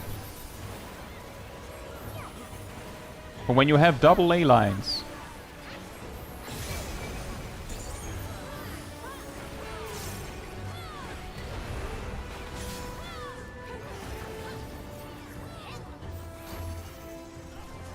Sally, if you want some inspiration on that, you could check some of my Savage Frog or Reclear streams.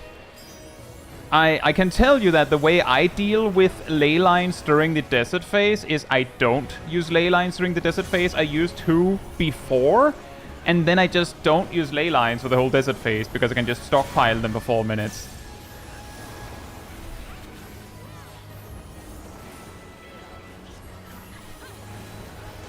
Like, if I remember correctly, I use 2 ley lines right at the start of the fight, and then I don't use ley lines until the ad phase.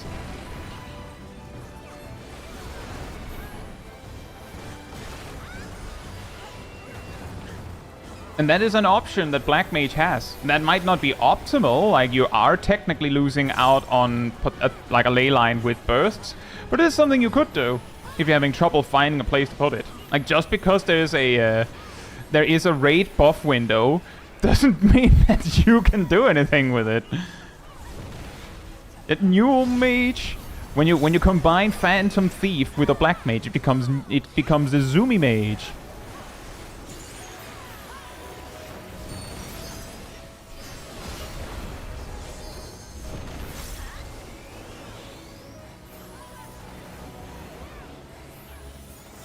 Until it stops being that, because the buff runs out and then you become sad.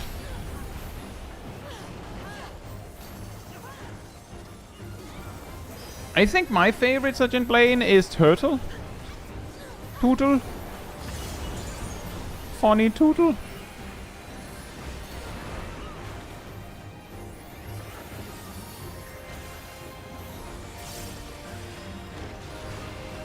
The Crystal Dragon is also pretty interesting.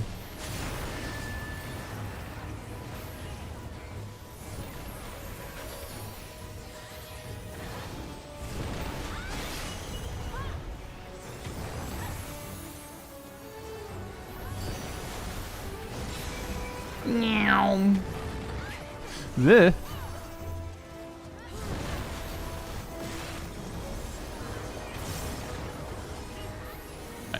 Sergeant Blaine says, I hate Lion Rampant. Not because it's bad, I can't do it. The best advice I can give on that one is that taking a breather and trying to focus on the swirling telegraphs that turn red helps a lot. Like, all of the orange ones are... Like, until they turn red, they don't matter. You can just ignore them.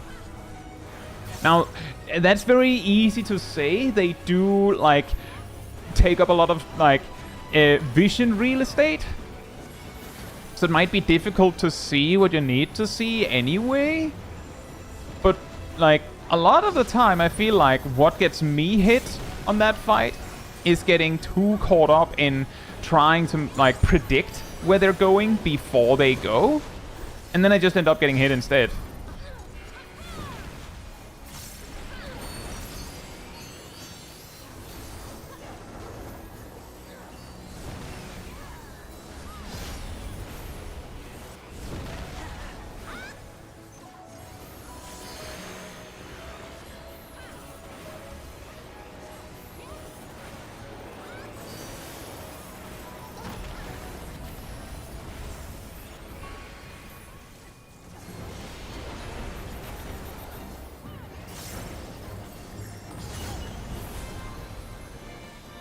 I will say on that one, Sergeant Blaine, I feel like I have the same problem on the first boss in Puppet's Bunker, where it also has this thing with spinning cone AoEs.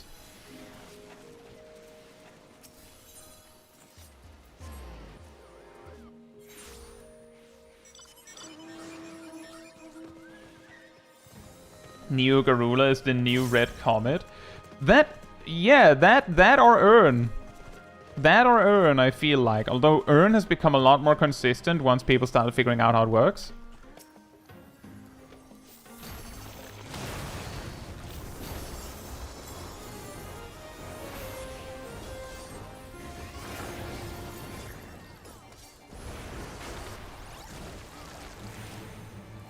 The reason why, silly, I think, is because the notably the when it gets angry and dashes to one of the birds, the circle AoE that follows is like, even as a ranged and I don't have to chase it, I still get surprised at how insanely massive those circles are.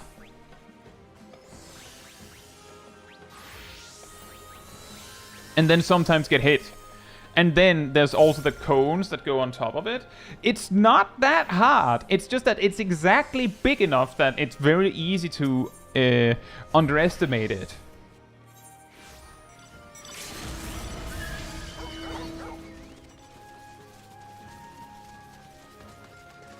Runs out of damage range because... Yeah, I think there's something like that. Isn't the circle so big that that it might actually be difficult to even keep attacking as a ranged? Geomancer can float over its massive AoE. Oh, that's pretty funny. I also heard that that Geomancer can just auto dodge a lot of the Sent Dudes boss, the one with the stone guys.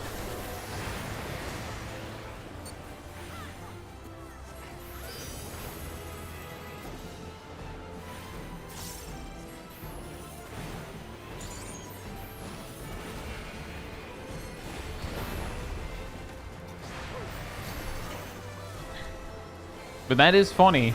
A boss that has such a gigantic circle AoE that even ranged loses uptime to it.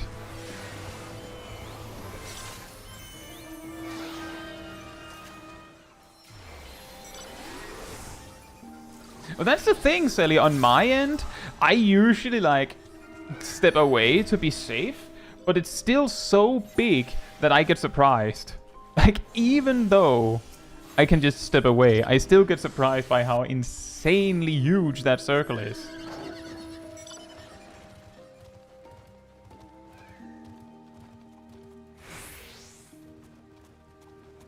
Oh yeah, that is a good point, Yazel, that the spins on the crystal dragon is... That's also what I use a lot of the time, is that technically you only need to know where the crystals that spin for the, like, rings, like, where the safe spot is for the first two. Then you can, by elimination, know where the third one is.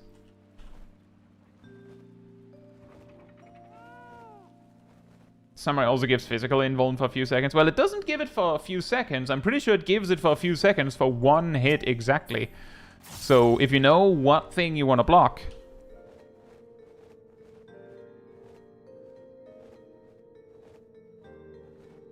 And yeah, that sounds about right, Ham. The problem, I think, with comparing things to Red Comet is that Red Comet reached such a meme level of difficulty for a lot of players that that nothing will ever compare to Red Comet.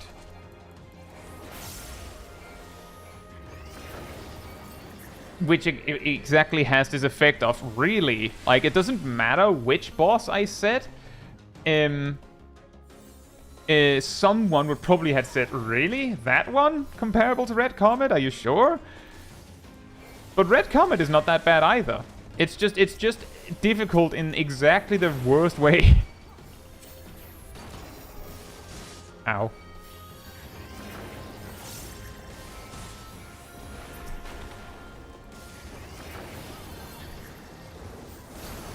Hey, Steve. Hope you're doing well. Yeah, the persistent pot. When you have one, it should show over, like over in the duty information stuff, it should show like a task and an elixir you can press. And if you press it, the persistent pot will tell you where to go. And if you get to where the treasure is, it'll show you the treasure. And a little bit like the bunnies from Eureka. Alright, are they bunnies now that I think about it? Well, you know what I mean. But I'm just saying, as I understand, the loot table for the pot chests are basically dots and loot specifically from the croissant. which means that regular treasure chests in the Croissant has a higher probability of giving you something interesting, because they also have special loot from Eureka and Bosha, while the pots don't, which means that there's a very high chance you just get materia. I've only gotten materia and prisms from those pots, so I call them scammers. The scam pots, they learned from both Scamming Way and Chloe. Which is extra interesting because Scamming Way probably learned from Chloe too.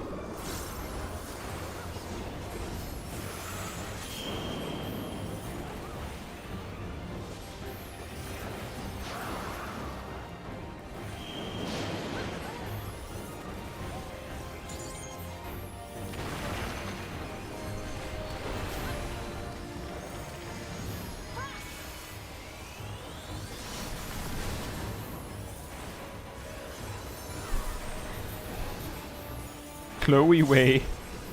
Yeah, that works too.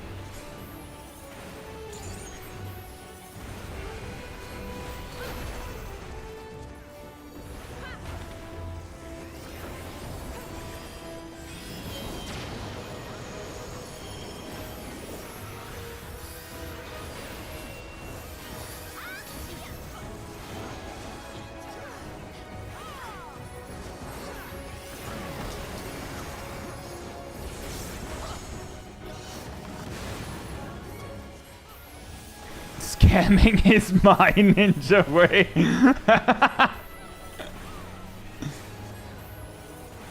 Caetsu, I feel like phantom jobs level very slowly. Yeah. Quite. I feel like... I don't quite remember well enough to be certain, but I feel like most of the time, if you don't like lose a lot of XP to deaths randomly here, you should probably see your first mastered job at like knowledge level 15 or so, I feel like. Something like that. Which indeed is rather slow.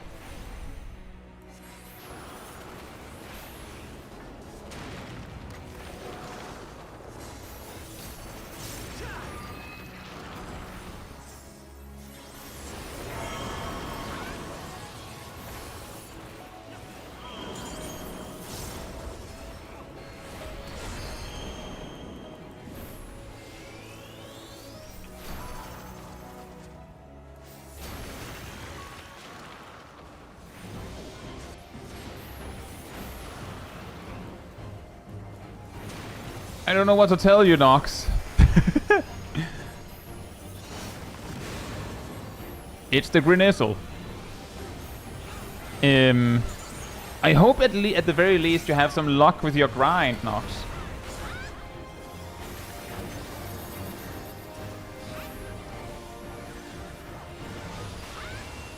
Only you can prevent detection relapses. That is quite a power you bestowed upon me. I don't know how to use it.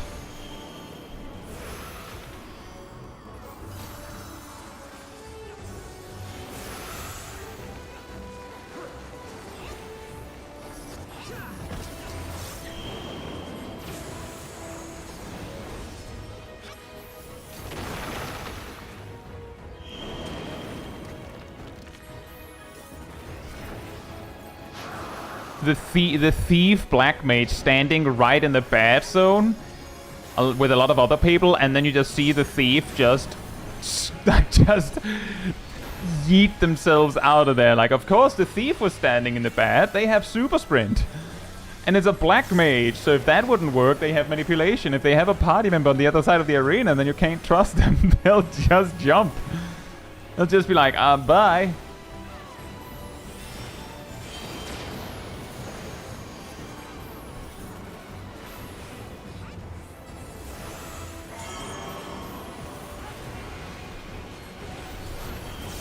When you see the thief run, you know you're screwed. Yeah. Well.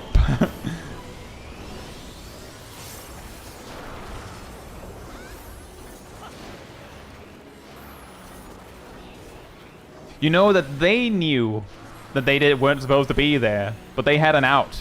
Now, you might not.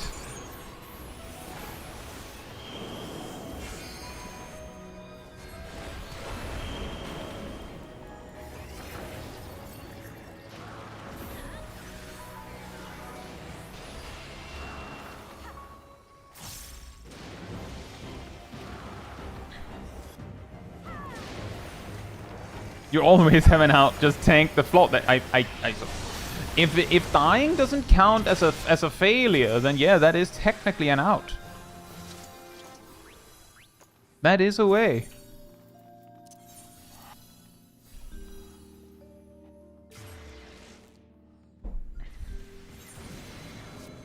Hey, Zip Zap. Hope you're doing well. I finished.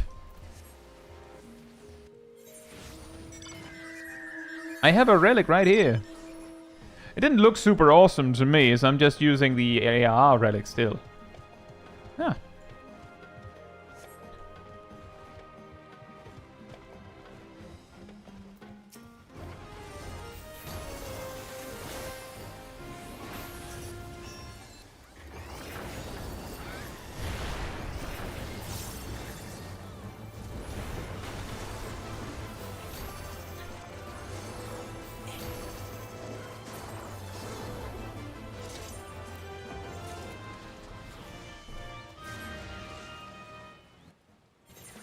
That's correct, Sergeant Blaine. That is correct. That also applies for the variant dungeons.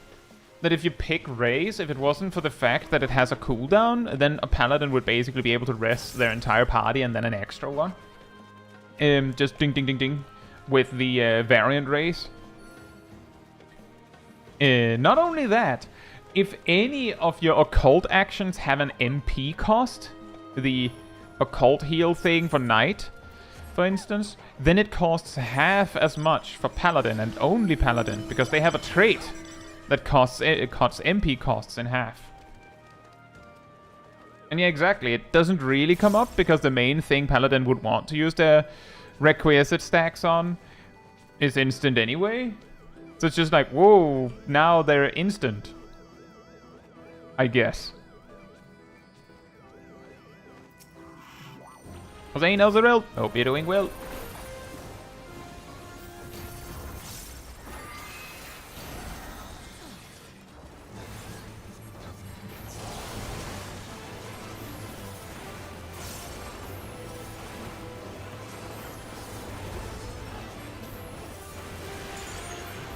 Into cardinals and a donut.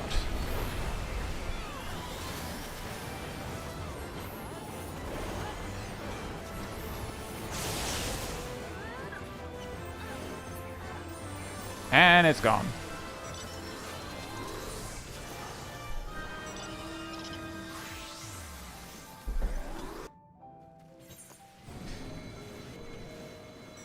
But the specific thing about the occult heal from Knight being half as expensive for Paladin did come up like last week, where like it randomly was mentioned that like, huh, why is that cheaper now? And then it was because the person looking was Paladin. It's pretty funny.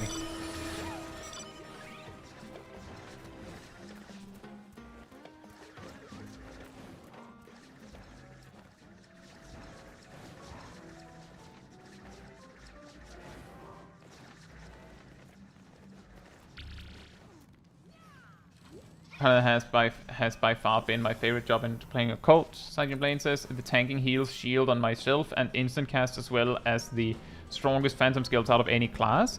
You're missing. Well, yeah, sure. If it's any damage, then yes. But it is worth mentioning that while Paladin has a temporary 25% damage bonus, Black Mage has a permanent magic 27 bonus for Cannoneer, among other things.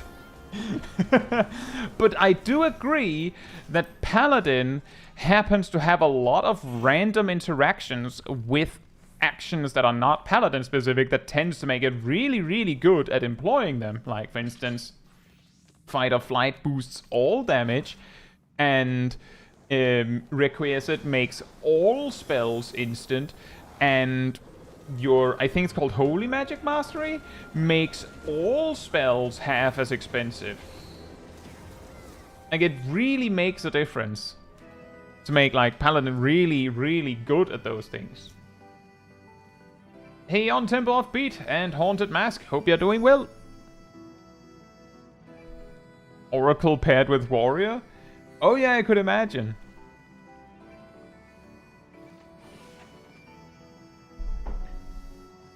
And I'm sorry to hear that, Nosreld. Hopefully you get better soon.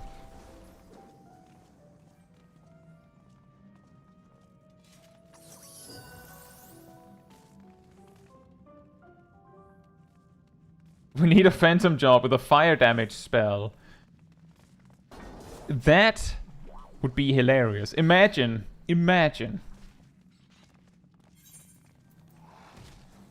You know what's really weird about that? Is that Black Mage would both find that they do way more damage with that fire spell, but they'd also find if it had an MP cost that it would be way more expensive.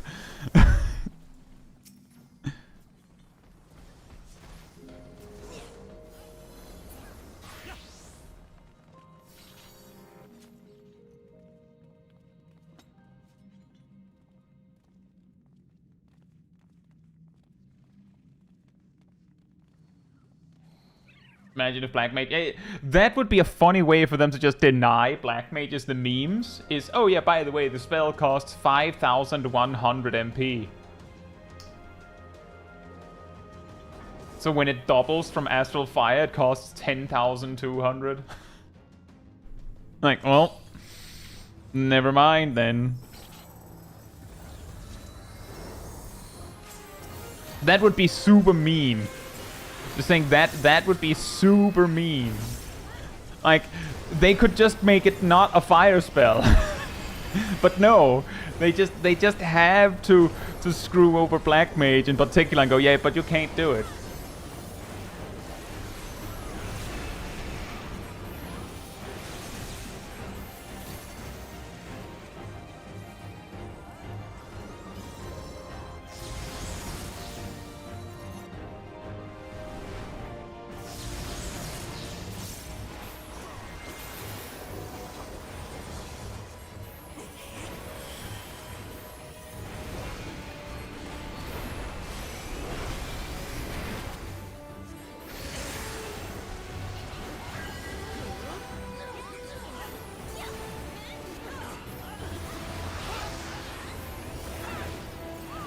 The speedy ley lines. Oh.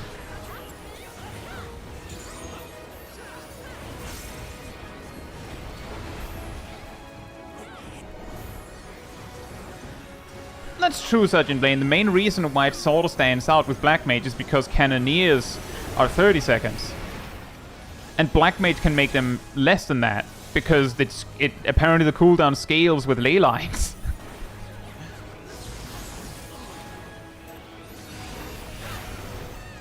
So there are cases where a permanent bonus matters, but you're right that a lot of them is like a minute cooldown, which happens to perfectly align with fight or flight.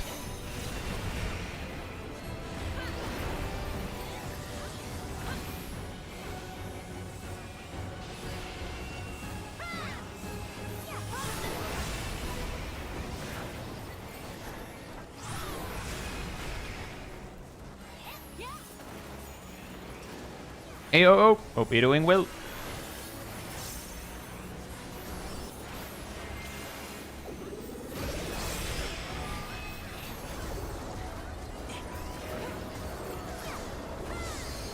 In fairness, it can heavily depend on what you've done with your time.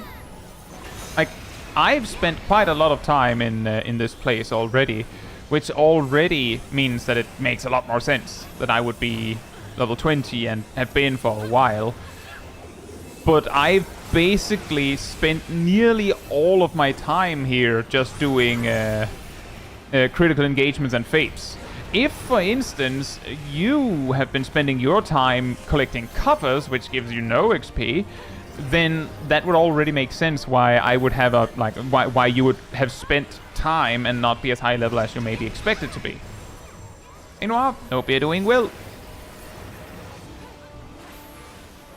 Will there be any chance of a guide or a how to start for Occult Crescent by you?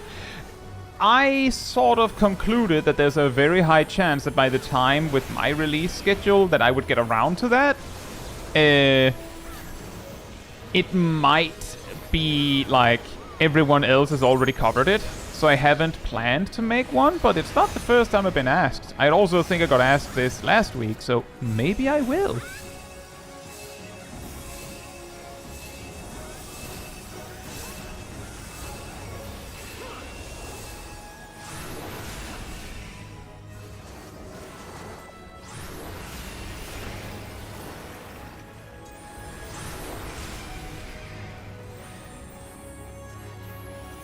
Has 74 gold pieces speaks to the content type. Well, in fairness, I have 2 of the gold piece jobs.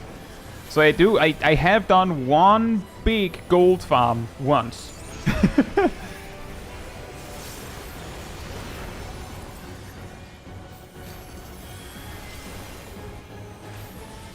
There are other guides, but none of them have fun facts at the end. Ah, yeah, that does make a difference. That is a good point.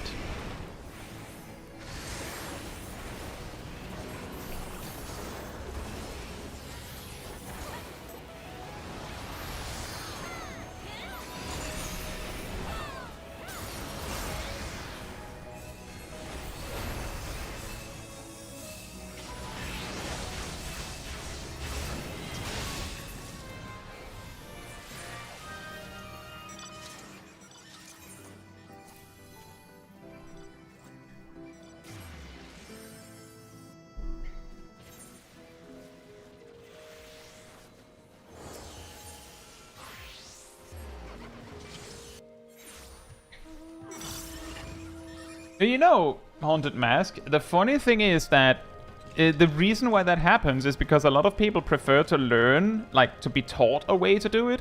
So they'll watch a guide, and the guide will obviously cover the optimal way to do it. Why explain a suboptimal way to do it? Makes most sense to keep the optimal. Like, I've heard the same thing of, like, people complaining, well, bringing up, rather, not necessarily complaining, but bringing up the fact that it's a little difficult sometimes with guides for jobs, because the guides tend to focus entirely on how to play it optimally or even perfectly, which is just like, you don't need that. Like, you don't need to have that level of perfection, but it makes sense that, like, why would a guide spend time teaching a suboptimal way? Sort of the same thing then applies to, for instance, a gold farming guide. And yeah, also that, I would say the main benefit of teaching a way to do something that is a little less strict is that it would make it easier to do it if you don't have the capacity to put together, like, an optimal composition for it.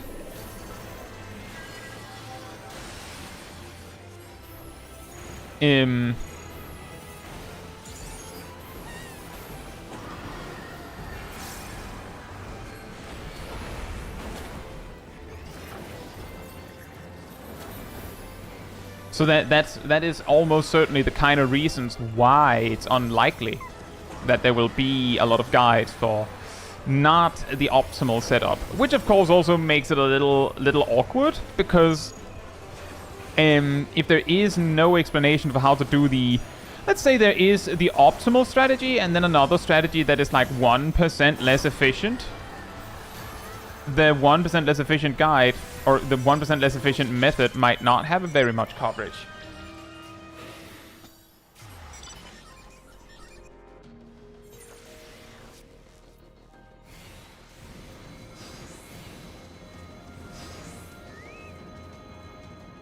Yeah, also that, Sergeant Blaine, I actually had the exact same thought.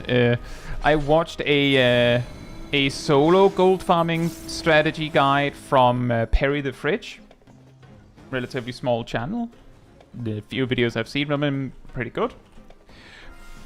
But I exactly thought, yeah, now that you mentioned it, that farming spot is probably going to be unusable.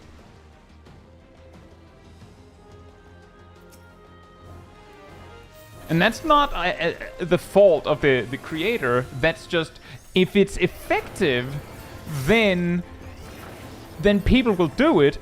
But because there's only space for one person doing it per instance, it means that if more than one person wants to do it, it won't work.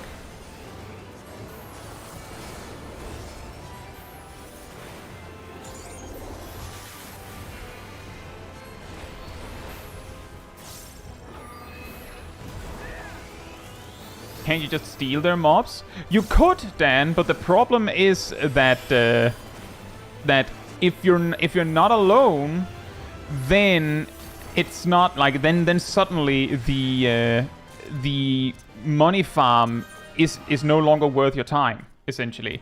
And if you steal their mobs, what's preventing them from stealing your mobs?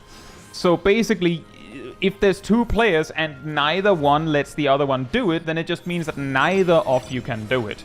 So if you come in late and someone else is already there, then you can choose to be a jerk and make it so that neither of you can do it.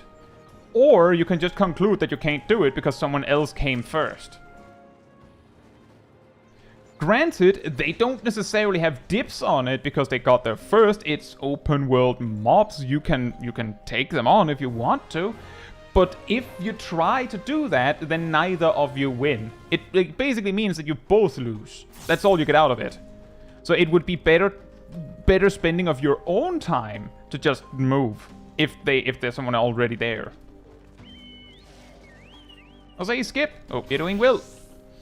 Skip says, can confirm had to hop instances 5 times for that spot to be free. That reminds me of like old school RuneScape of farming spots. Just world hopping, you enter and then someone just says that it's taken.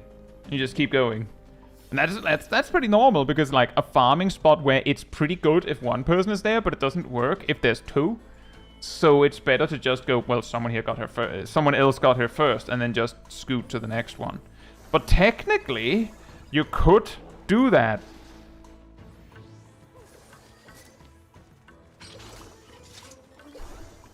And that is an interesting point, Nozarel, that a lot of the time guides don't really cover ways to deal with downtime. Part of the problem is that the solution to downtime depends on how much downtime and when a lot of the time. So, like, in my guides, I try my best to explain the how and the why of the rotation, because if you understand why you're doing a specific thing, then I don't need to explain to you what you need to do about downtime, because you have a general idea of what you're trying to achieve. So, like, you have somewhat of an ability to freestyle that. Because it's just too hard for me to cover every single, like, case that might come up. So I just don't.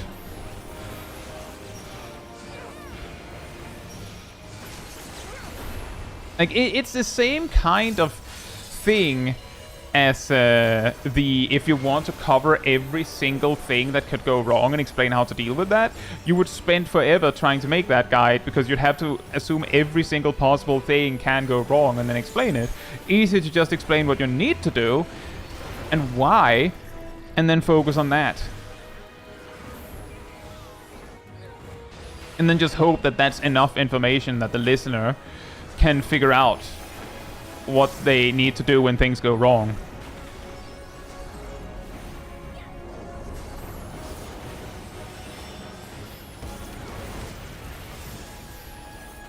Two people could share if one goes while the other's invuln comes off cooldown. Those mobs respawn super fast. Oh, is that the reason why they swap between 2 areas? I thought it was because they were waiting for the respawns. But yeah, in that case, yeah, you could possibly do it perfectly if 2 players were like very, very accurately passing the opportunity to do the money farm.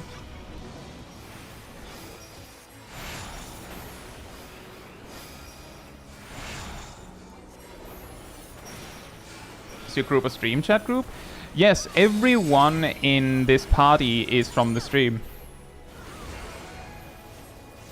We made the group before we entered. Actually, pretty much every time I've gone in here, I've only invited people that I know.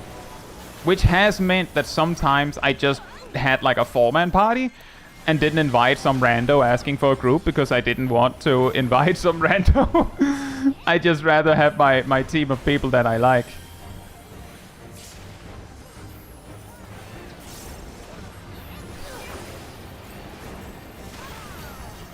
Oh, right, that's the tail. I'm like, where's he facing? And like a huge tail in my face. Like, I wonder where he's facing.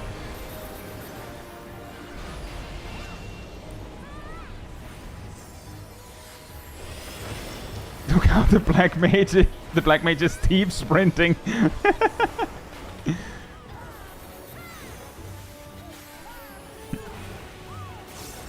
I'm a bomb technician. If you see me running, keep up. I saw that on a shirt a long time ago. Absolutely amazing.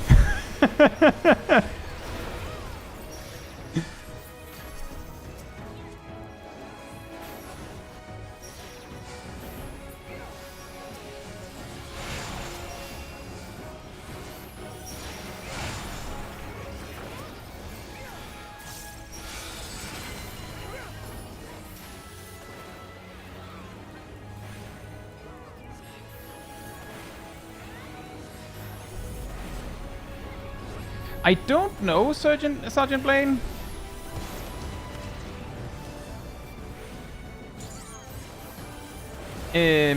Because I have a feeling that I don't know how it would impact your gains if someone else technically did a bunch of the damage to your targets.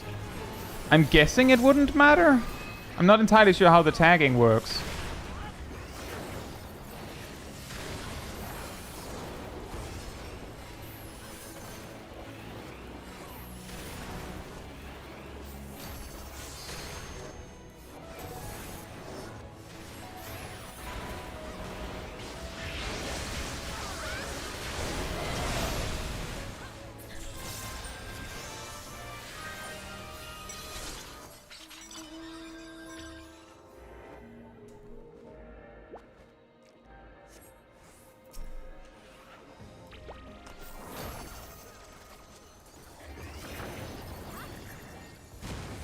The easiest way to find me, OO, is that if I'm in game, I'm usually in... Either I'm actively doing content, or I hang out at rather specific spots. A notable one is that sometimes I'll just sit under the tree in Limsa Lominsa. And I sit there exactly so that you have a chance to find me. Yes, really.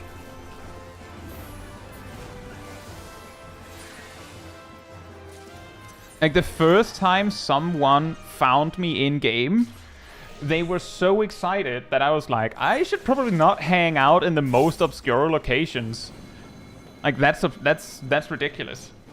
So, and they found me randomly in, like, actually, I believe the story was one of their friends happened to run into me in Wolf's Den Pier, told them that I was there, and then they, like, came over from their homeworld just to find me.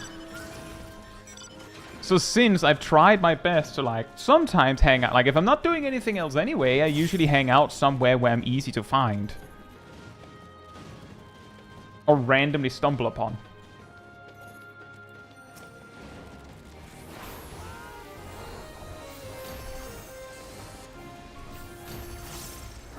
Hey, Tiki! Ravina Stardust. Hope you're doing well.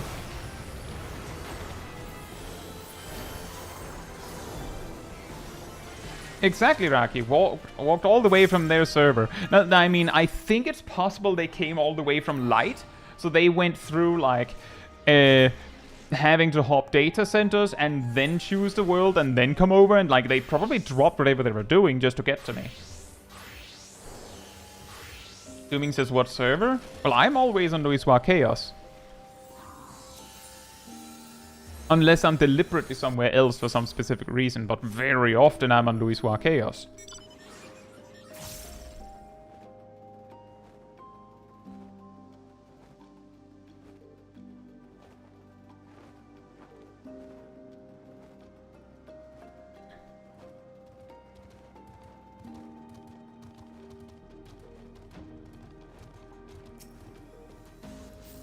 If it is the last hit that counts, Skip, that would probably make two players trying to, like, solo grind simultaneously extremely obnoxious. Because you would be, like, all that matters is that you make sure you get the last hit on everything.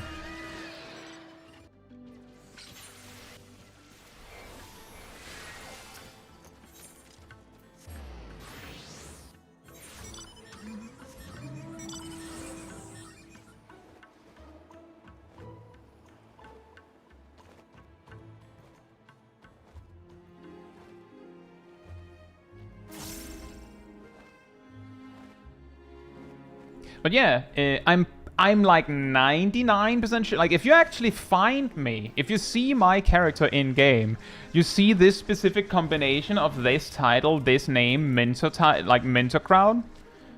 It's relatively unlikely that it isn't me, because I'm pretty sure there isn't a clone with the exact name anywhere. And even if there is someone with the exact name, I don't think they have, like, the whole combination. So if you actually see my character and you think it's me, the only thing you need to check to be sure is, are they from Louisoix?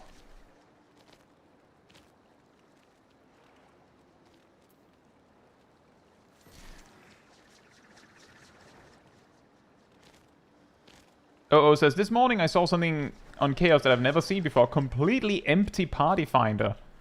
That is surprising, but I guess it makes sense. A lot of people are here, so they, like, that might take, like, if you were checking at a time when not a lot of people were online anyway, that would, like, further amplify the effect of low amounts of groups. Watch out for Chaiji Caetsu, though. The evil counterpart? Question mark.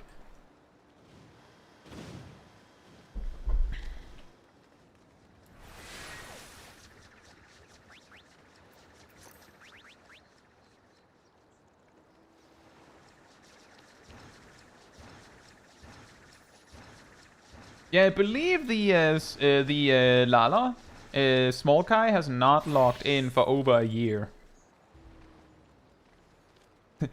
Is this the real Kai? Is this just Fantasia? Stuck in Sastasha. No escape from the mental grind. Caetsu.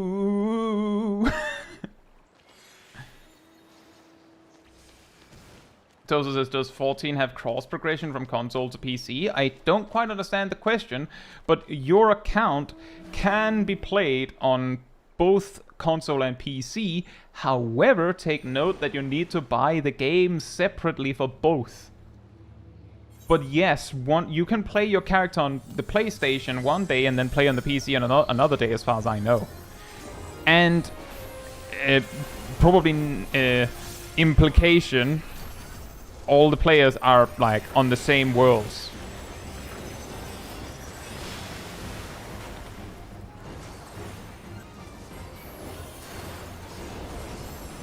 The Lala is contained. Also, hey Ravenous, hope you're doing well.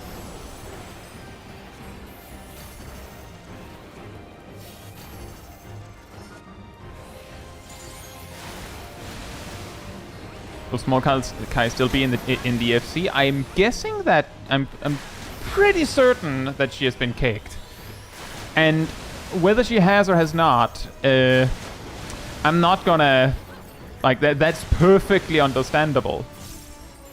A few people in that free company caught on to the fact that it's a character that logs in only for streams. And if I had logged in one day to find that I had been kicked, I would not have said a word. It was just like, oh, okay. And it's just that. I even said as much when I joined initially.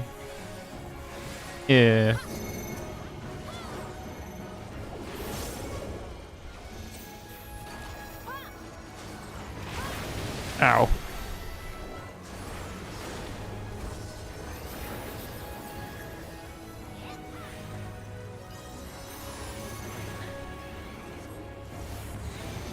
A question, because I've seen that too, Silly.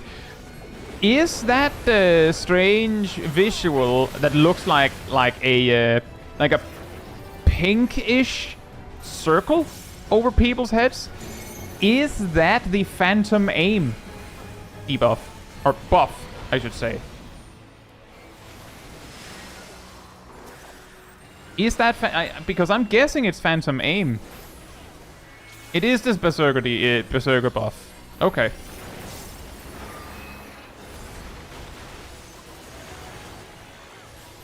The prevalence of the buff made me assume that it probably wasn't the Berserker one. But there you go. Oh boy, oh boy, oh boy, oh boy. I don't like those puddle splashes. Yeah.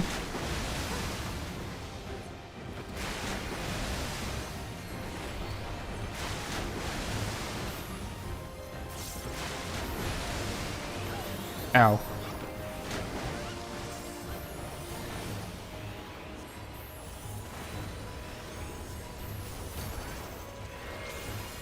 Yeah. This looks as chaotic as Lightning Phase. I would say Lightning Phase is not as bad.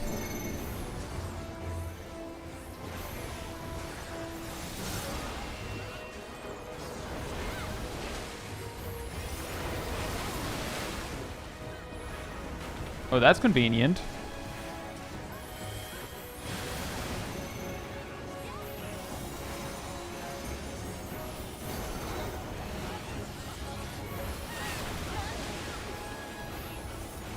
Say, Dragon-san, hope you're doing well.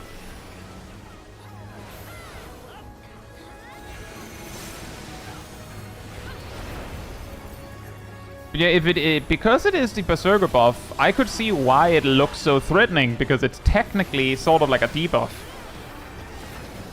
And I think someone mentioned that you can actually, like, use a Shuna to remove it.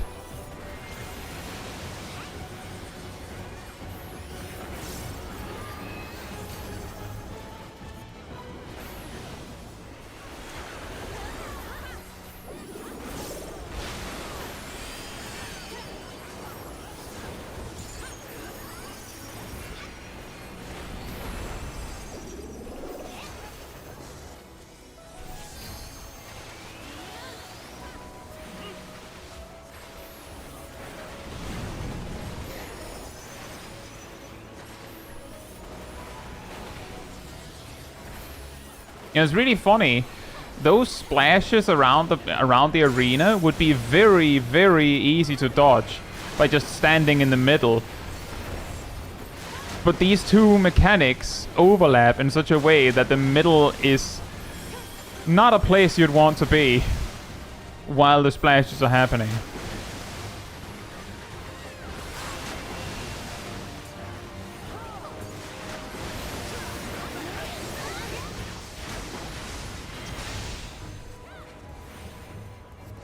If that's true, BRB, I'm gonna go calm some people down.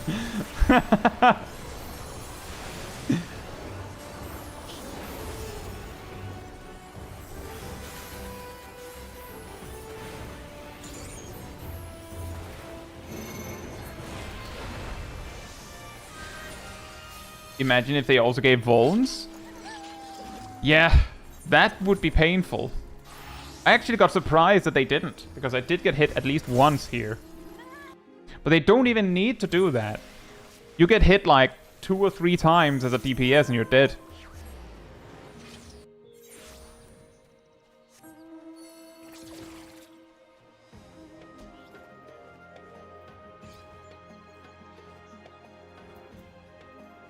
Also, let's see, Dragon-san said in the middle of that, I'm new to the game. Was it a mistake to choose Black Mage? Is it difficult for beginners? To your question there, Black Mage is one of the harder jobs, but if you think Black Mage looks interesting, then it is doable. My guide for Black Mage, the new one for 7.2, make sure to look for 7.2 in the title. It should cover everything you need, and it starts from level 1. And if you feel it's a little overwhelming, my advice is, in one of the first towns you'll meet in the game, regardless where you start, you should be able to find striking dummies in the town. And just practice what is being taught in the guide. As it is being taught. So you can go, oh, okay, I get it. Like, take it one step at a time. Because it can be a lot to take in. And yet, definitely, since the recent patch of 7.2, Black Mage has definitely become a lot easier. But that doesn't mean that it is easy. It has a lot going on.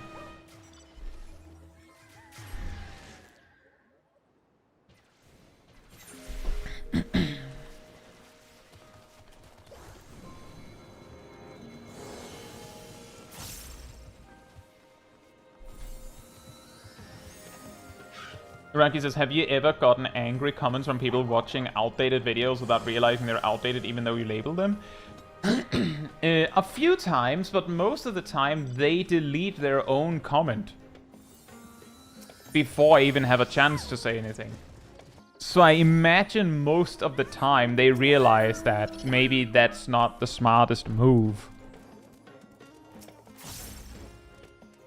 But a really funny thing that I notice sometimes is people writing on a guide that is like very outdated. Like to the point where I'm like, I sure hope I'm not misleading you by you not realizing that this guide is outdated. But hey, if it helped you, like I'll still like if it's very outdated, I will sometimes like say, I'm glad you found it helpful. By the way, I pinned a comment with a link to an updated version of the guide because you might need it. So usually I try to help alleviate those potential issues. I say Raging Bull and Jonathan, hope you're doing well.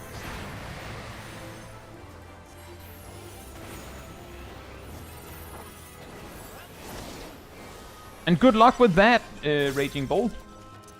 I hope it goes well. And yeah, me too, Jonathan. I have said many times on stream now that if I have the free choice to pick whatever job I want for content, I'll pretty much always pick Black Mage. Like if it doesn't matter, I'll pick Black Mage. And it doesn't matter what level. Like you go, well, it's a level 20 duty. I'll be like, oh, can I play Black Mage? Which might sound absolutely ludicrous, considering like most people would say Black Mage is very, very bad at level 20. It's not great. It's fun.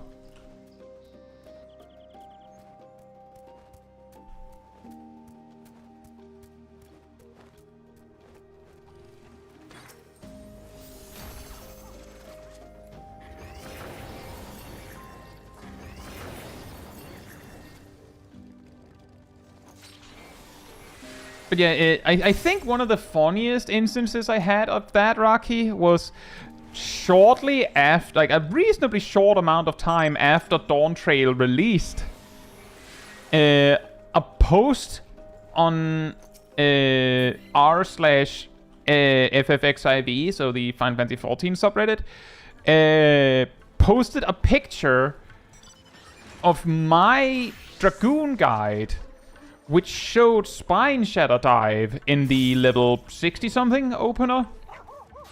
And the post was basically asking, what is that? And my conclusion from that was, either they legitimately didn't know because they skipped the level 1 to 50 part of the guide. Azocap, hope you're doing well. It has been a while.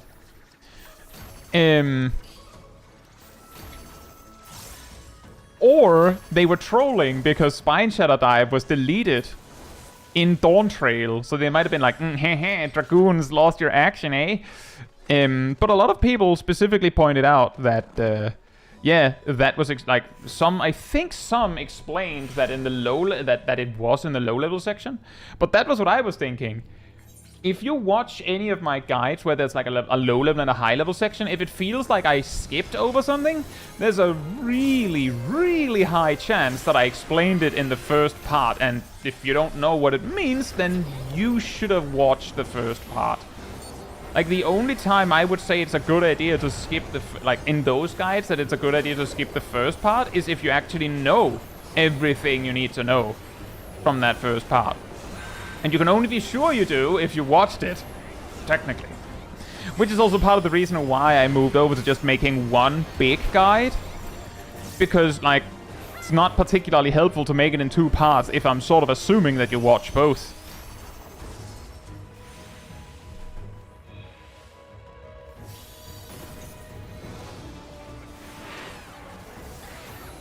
Yeah, exactly, Raki. That is exactly it, is that you can't be sure that there's maybe some special detail about a particular action unless you get told.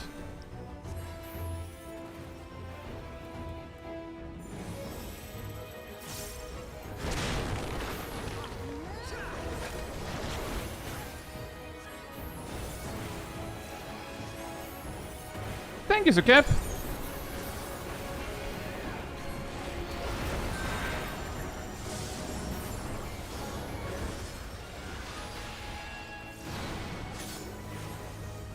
Yeah, I agree about that, Nosworld. I will though say that I have seen some that were sad about losing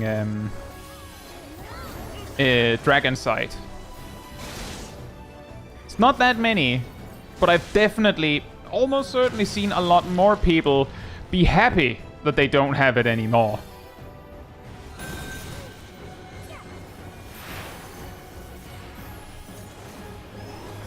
Oh boy.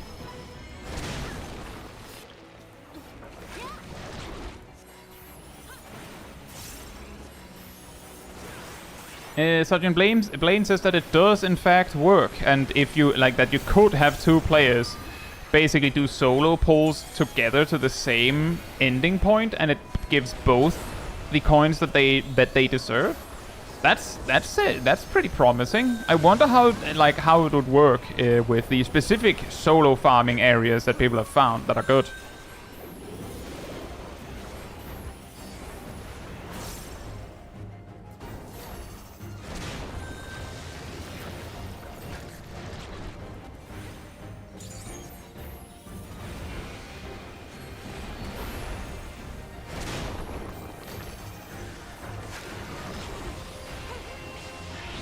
I just want to say, Selly, that there is one reason why it's a shame that Dragon Sight died.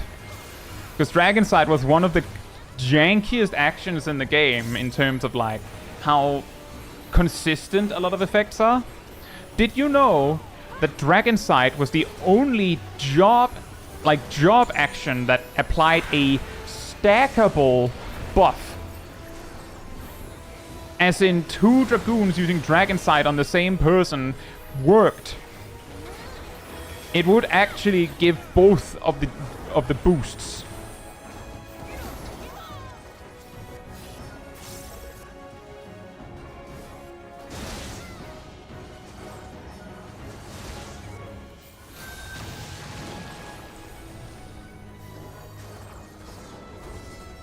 You learned it from me. You could get, yeah, Noswell, you could get 7 right eyes.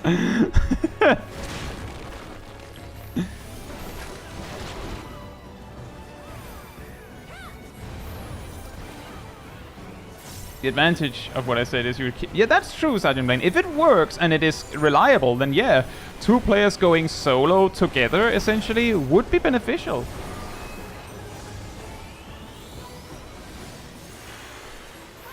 Exactly, Sally. And if you hear me in the future suggest that just because I see 2 instances of a buff, it means that they stack, that you can pretty much assume as much without even checking, that would be why.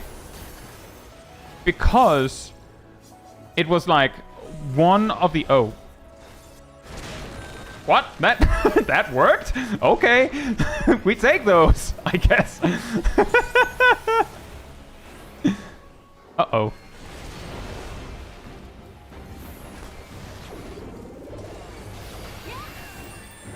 And that's what happened in P8's phase 2. He got too many dragon sights.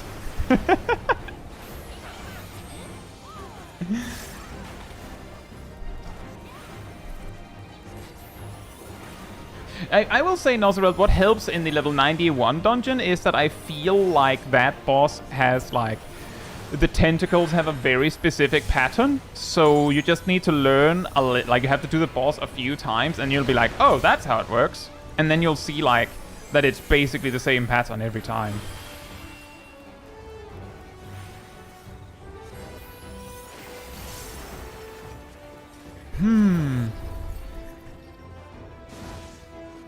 Oh boy.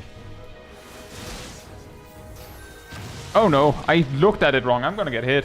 For some reason I thought it was ice. Have you looked at P12S? I have. But I'll have to look at it again. Because I looked at it like last week, I think.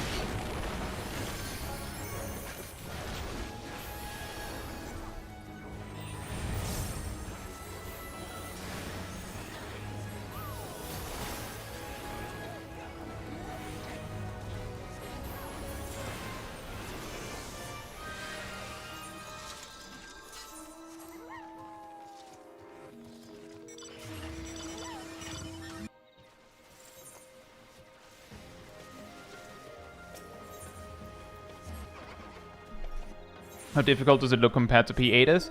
I believe that there's one specific mechanic that can be pretty tight. But I would say that it is easier than P8s. I'm not sure what my expectations are, but I could imagine we will not spend the whole stream proccing it.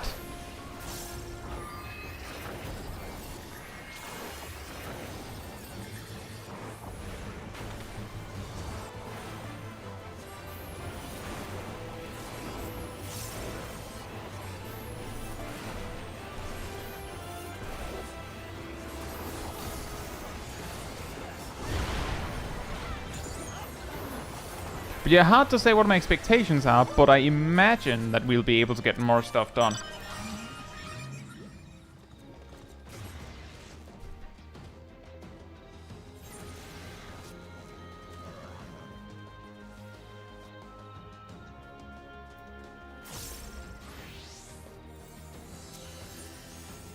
But yeah, to get back to that question before about the people watching an outdated guide and then being mad about it, I think the one where it came up the most was probably my Viper guide for 7.0, where I was, like, I put an explanation of what was, like, the Noxious Nash removal and all that, but understandably, players that had a hard time picking up Viper were a little bit overwhelmed by the fact that they had to understand that and then dissect the things that got changed, which is part of the reason why I ended up remaking the whole guide for 7.2.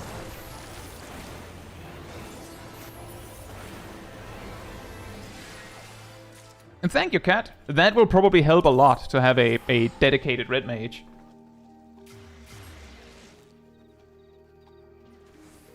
He says, I just know a lot of people hate reading, so I always wonder if that sort of thing happens.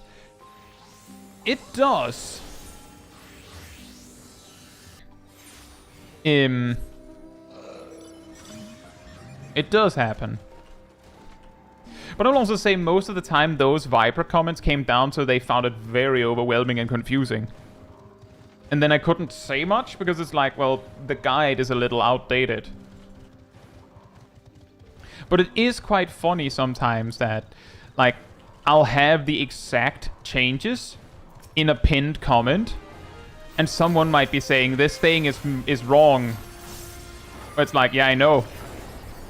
It says so. It says so in the pinned comment that you didn't read.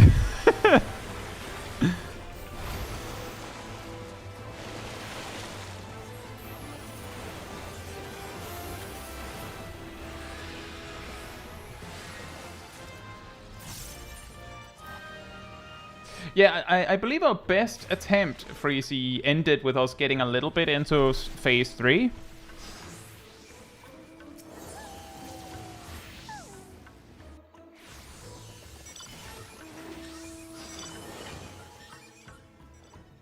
Pinned comment, more like invisible comment, am I right?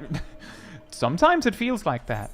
It is funny when you see a comment that asks a question or talks about something that is answered in the pinned comment, which means that for them to leave that comment, they would have had to scroll down to the comment section, and right below the space where they write their comment, it says the answer to their question. That one is pretty funny.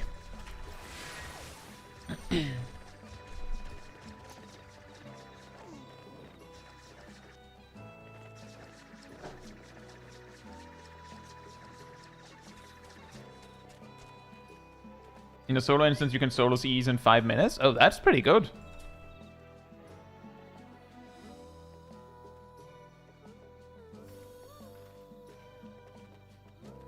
Yeah, that sounds about right, Sergeant Blaine. I could imagine that you'd still have to coordinate with your solo duo partner to get it just right.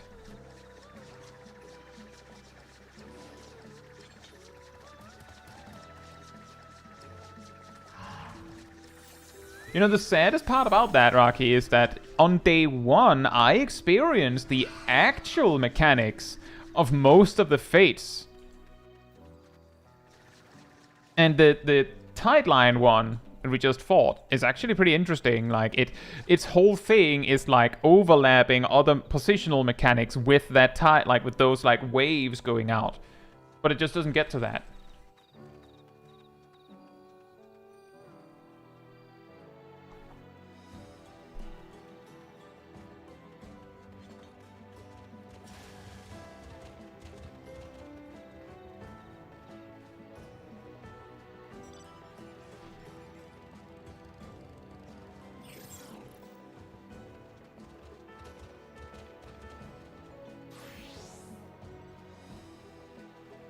Exactly, Sukib. Exactly.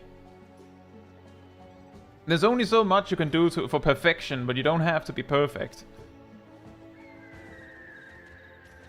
Which I feel like I try really hard to emphasize in my guides and my videos. Try your best. That's usually good enough. As long as you are trying your best.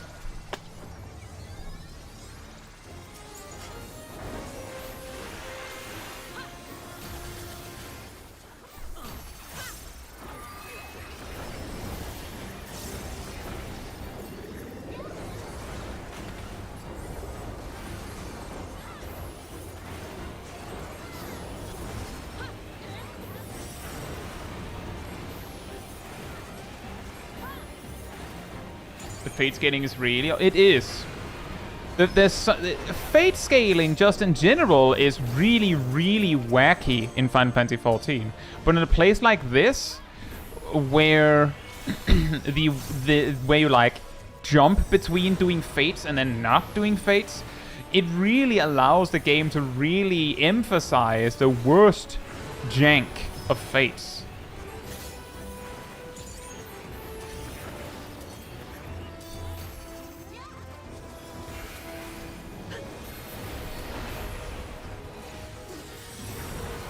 Fate scaling ignores it. Yeah, I think that might be it, Cat, because that seems to be the case, that after every critical engagement, the fates that spawn just around that time are just basically free. Just done. They're free if you can make it. If you can't, then... well... I do hope that they'll do something about that.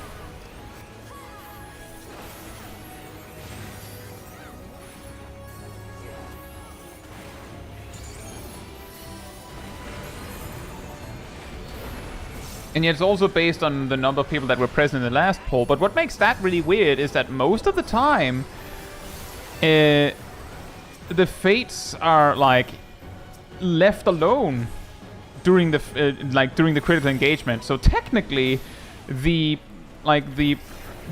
preceding fate was done with everyone. Then they went and did a critical engagement for 8 minutes, and then they came back. But I'm like, all I know is that it's really wacky, but I'm not 100% sure how it all works. But it's still really weird, and I think we can all agree on that. You can reduce the HP by pulling it and resetting it. Oh! Well, that actually clears up a lot of things for me.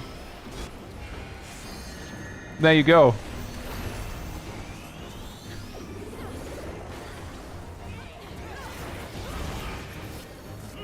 That likely explains why those fates tend to be really easy.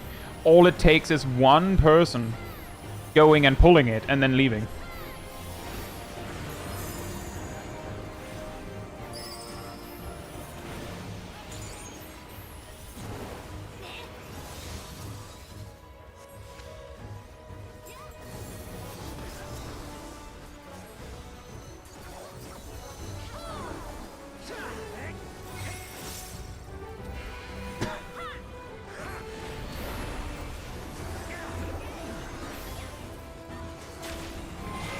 I mean, that is a good point, Ravenous, because that is something I didn't know.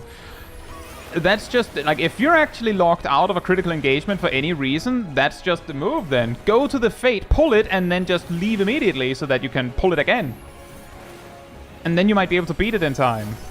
That is huge tech. It's pretty significant. Thanks for that.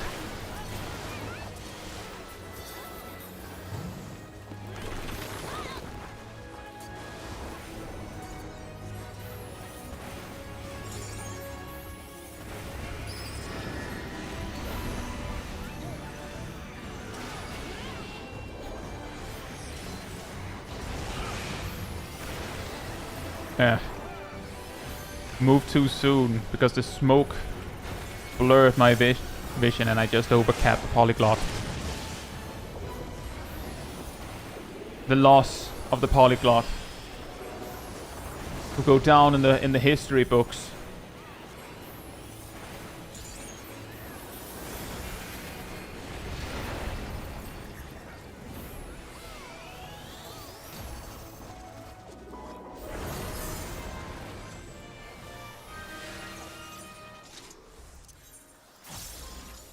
So much potency lost.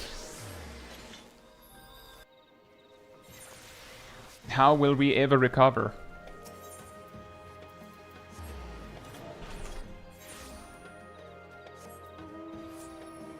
Oh, I don't think we're making that. We'll try.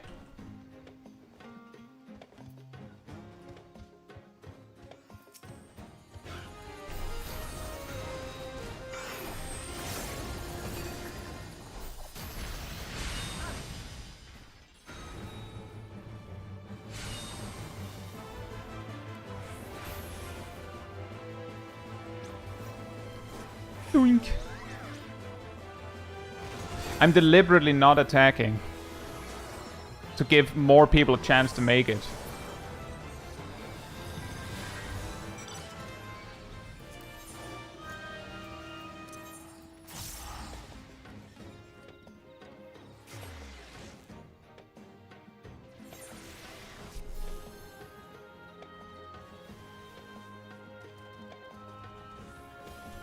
Good luck with Reclear's Nausea.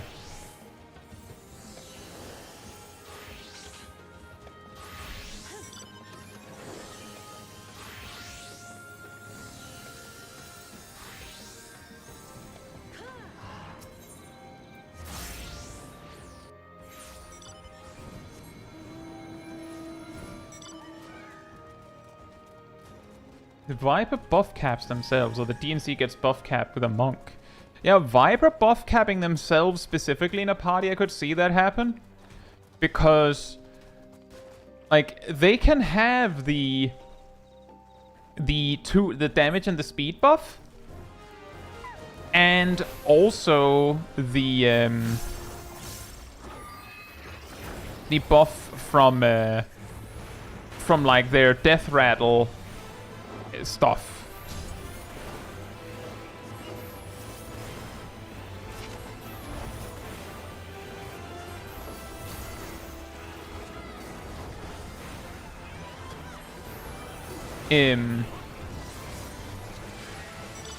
And what else can you get? But that's still already 3 buffs. Just all the time.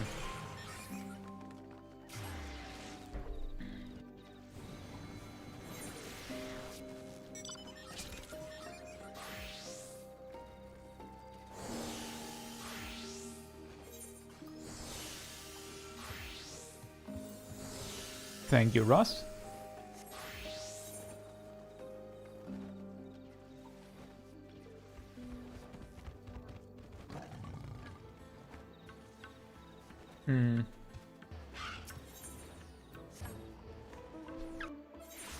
Oh, a little... I don't know how well known this fact about Croissant is here, but apparently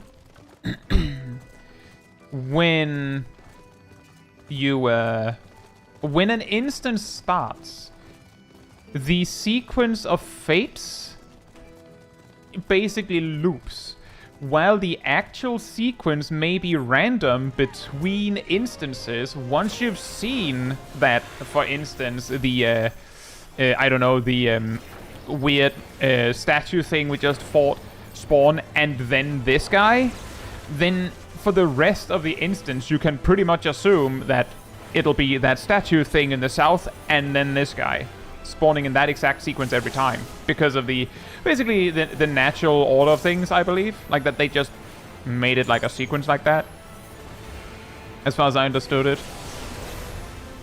It's not like you need to keep track of that. I don't have a list. I'm just watching what spawns. But you could possibly like be there before Fate even spawns by just writing down the order as you do an instance.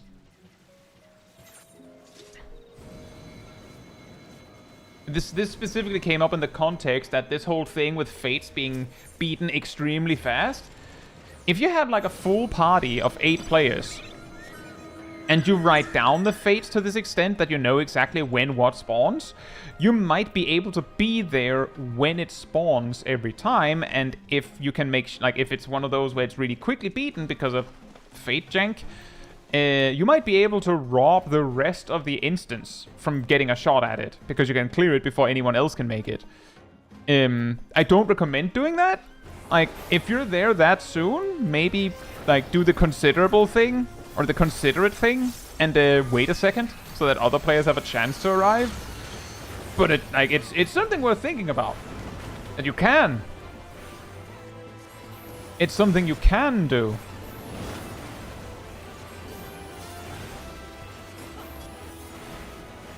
That's, scary.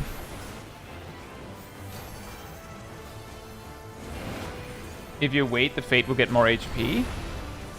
Yeah, possibly. My point still stands.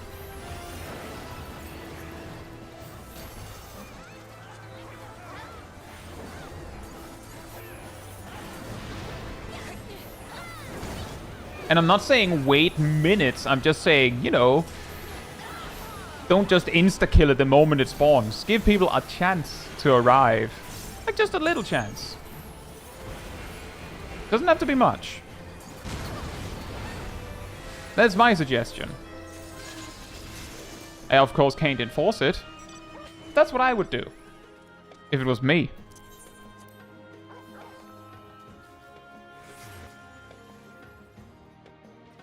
Give it the same courtesy you would with a hunt mark. I suppose so.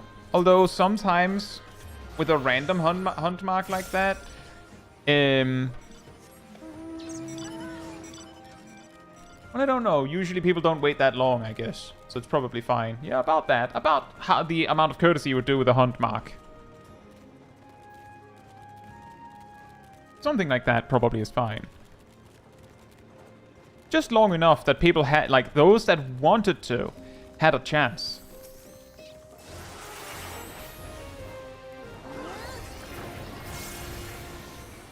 Hunt mark is 3 or 5 minutes. Well, not quite, Dan. Depends on what you're doing.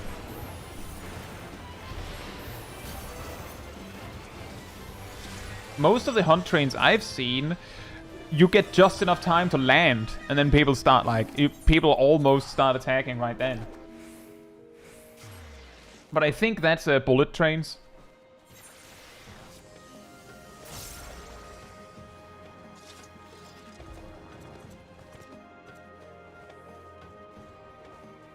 S ranks. Okay, yeah, that I was specifically thinking hunt train style.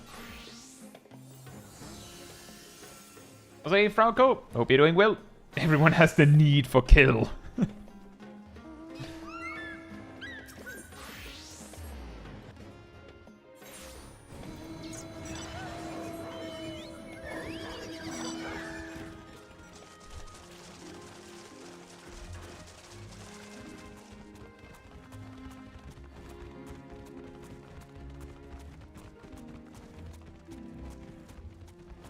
But like, there's a lot of like good arguments for like either side. Like, on the other hand, waiting would also mean that there's a chance for the next critical engagement to spawn, and because you waited, as you said, maybe the HP has now increased too much, and now you can't actually do it in time. So, like, I can see the arguments for not waiting. But I seem to understand that the HP gets set in stone when you pull. So like if you want to be sure that the HP is locked in, you know, just pull when you see it, and then just, you know, sandbag a little bit. Like, as was suggested, throw an enmity attack or something. If you're a tank, just hit it a little bit to make sure that it's definitely in combat. And then just wait a little bit. And then once people have had a chance to arrive, kaboom! Honor Fist, hope you're doing well.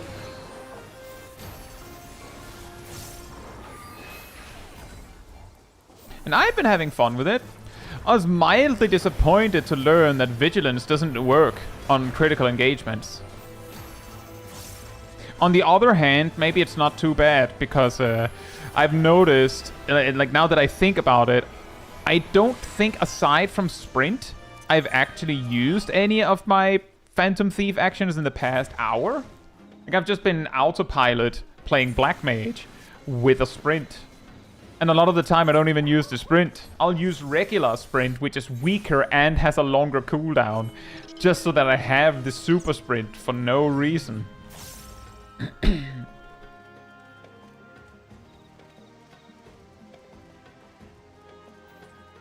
Oh, like actually, how many is left in the instance? Oh, it's still going strong.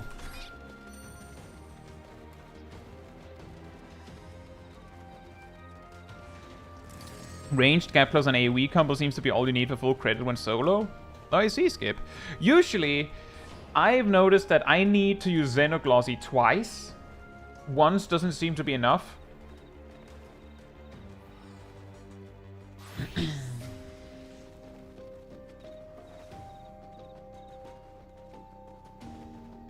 By the way, just checking, Skip, are you using the AoE combo in this context because of the enmity multiplier?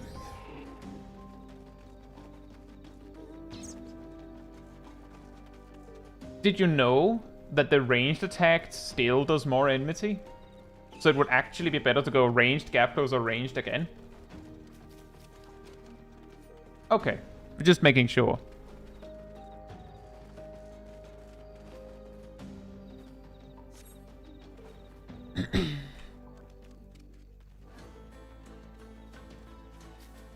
Like most of the AoE fillers do double enmity. A few of them do triple, but most of them do double. And even then, the ranged attack is way more, because it's the lowest multiplier on the ranged attacks is 5, and the highest is 7.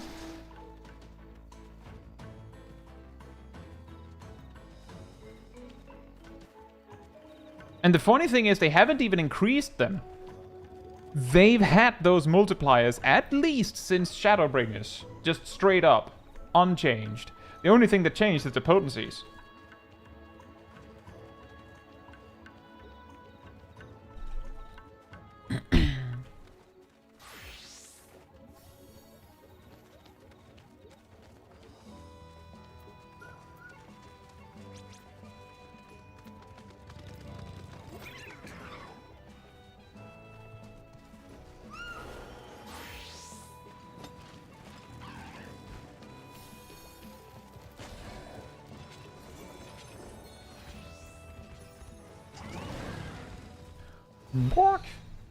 Oh, it's the chicken again. Quack.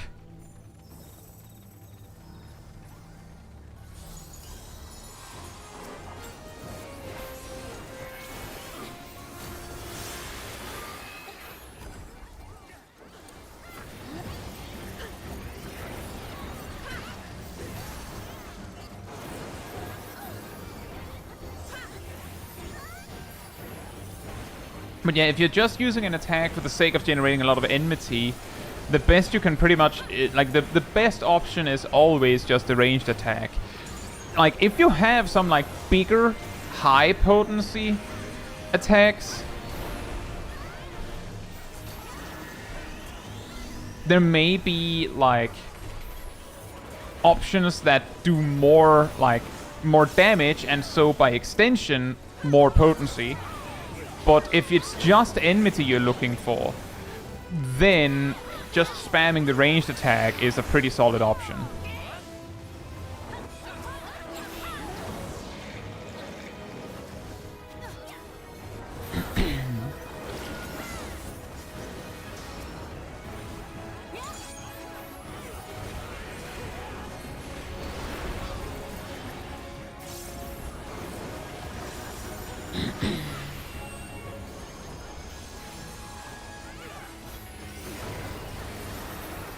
But yeah, no, Skip, it's... The funny thing is that a lot of people thought when they added the additional enmity to the ranged combo that they increased it by, like, tenfold or something to make sure that Pictomancers couldn't over-aggro anymore. They increased it by basically exactly enough that it was no longer a problem.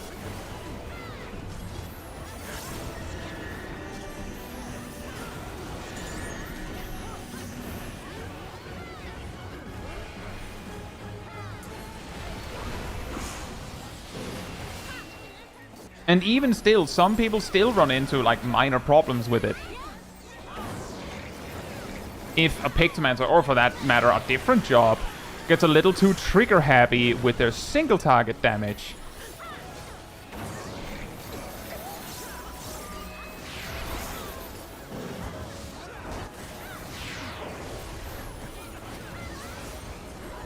But for the most part, it's also like a case of a lot of players that... you know, would know how to test this, didn't have trouble with it, so a lot of the time, players just didn't bother to check. They just noticed that it's a lot easier now, and assumed that it just worked. Does nerf Pictomancer easy solution? I mean, they also did that, but the enmity buff actually resolved it for the most part. And yeah, I agree, silly. I've also said that it's silly, on my end, because it worked just fine.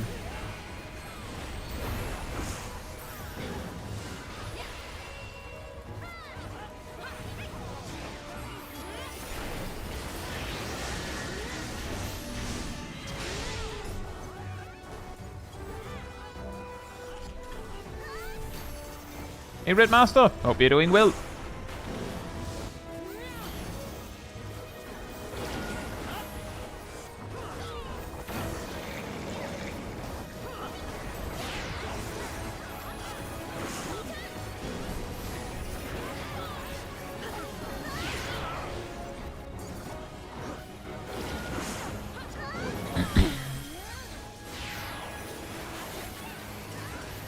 I kind of agree, Honor Fist. I don't really, like, I don't mind it that much. Because, like, there's enough, like, you're not necessarily missing out on that much, because there's always a fate going on, pretty much. As opposed to Boja, where you could actually miss out on something by doing something else. So I can see how it would be nice. I can see how it would be nice if they did it like in Boja, but I can also understand why they didn't. Jose Marcus, hope you're doing well. No, I will not. I didn't know Ion 2 had a was something that would come into existence. I didn't play the first one, so I probably will not.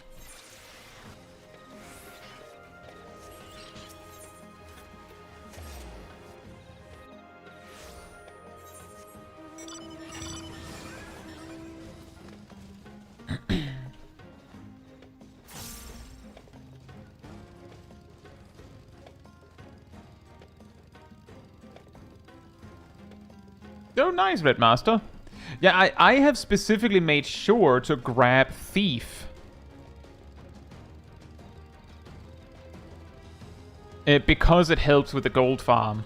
Like, of course, your first investment with gold pieces should, in my, like, at least in my mind, be the one that makes the gold farm easier.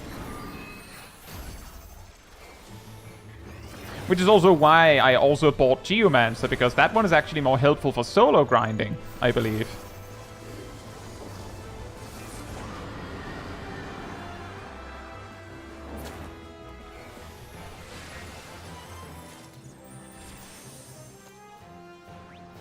Hey! Well, that's actually pretty handy.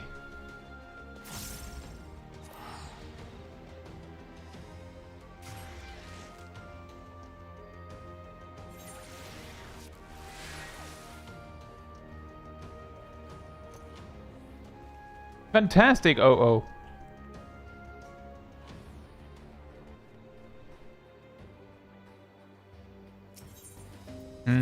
I had a feeling it was next to. That they were happening in sequence next to each other. By the way, just mentioning, because Rust has been going out of their way to rebuff us quite frequently, looking at the instance time, I don't think we'll need to rebuff anymore.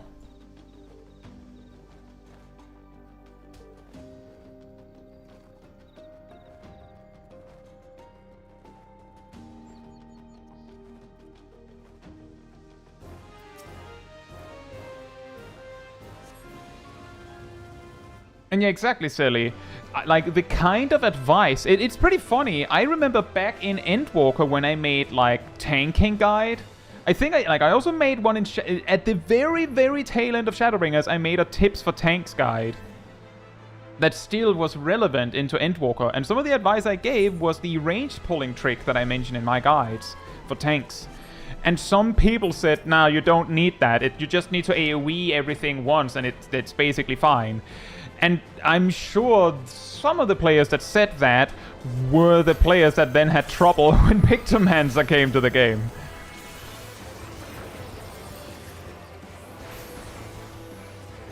Well, thank you, Erdl.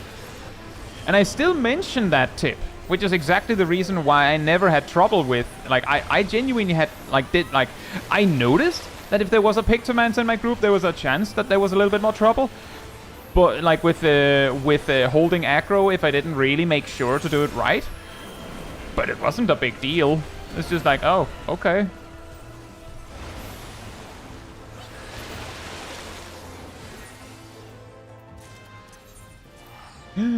It sent dudes! Oracle Guide YouTube short on how not to delete yourself when... Step 1. Do not do not have non-max HP. Galaxy Brain straps. Be healthy. Dan's 6 jobs mastered and a total of 384 gold. I don't like farming it. I found it pretty fun in a full party. But I could understand how it's not fun for everyone. Like, I learned from the healers, which includes Shag and Sip, that it was quite stressful. I also found it stressful, but I also found it fun.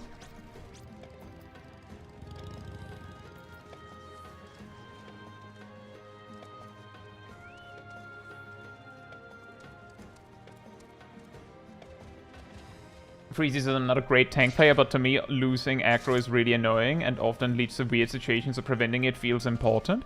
It is, but genuinely, a lot of those potential issues with the like early Dawntrail, with like DPS over-aggroing the tank, like just like that, were problems in Endwalker too. The only reason why it was suddenly a big deal was because the new job did it. And it, like, basically by design incentivized it, because they, like, optimally you wanted to send that Palm Muse immediately.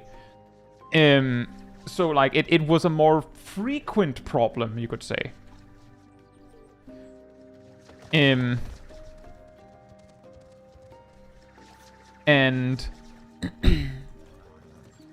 But the thing is, it's reasonably manageable to deal with. And if you have a good group, like if, for instance, the Pictomancer is smart, you don't have to worry about it. You losing aggro on that one mob doesn't matter. Because if the Pictomancer knows what they're doing, they will make it to you. They'll come to you with a mob. If they don't know what they're doing, that's a different story, but genuinely, that's what they should be doing. That's also what I teach in my guides. Like, if it ever comes up what to do with when you over-aggro something as a DPS or healer, the general thing that I say is you bring it to the tank. Because that's your problem. You over-aggroed. It's your fault. Now you have to deal with the consequences, and that is that you will have to lose uptime running to the tank if that's what it takes. It's your fault. You should have looked at the enmity list and held back for a second when you realized you were close to over-aggroing. If you didn't want that.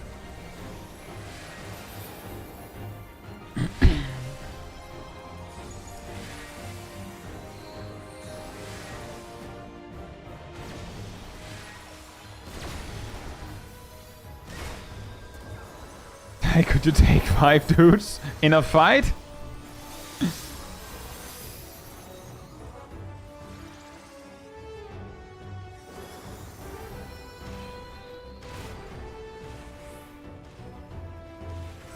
And yeah, exactly.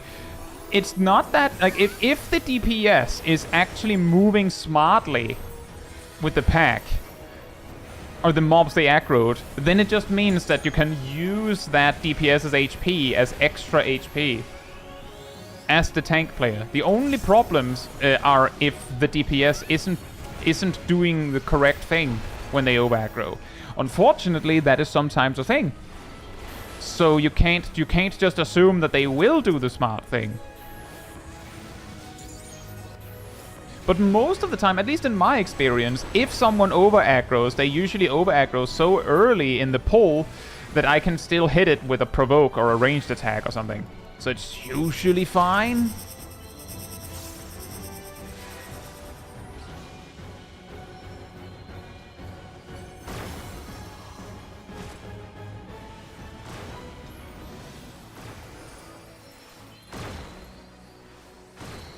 But definitely, if the team doesn't handle, if the individual who over aggroes doesn't handle over aggroing smartly, it can quickly spiral out of control. No doubt about that.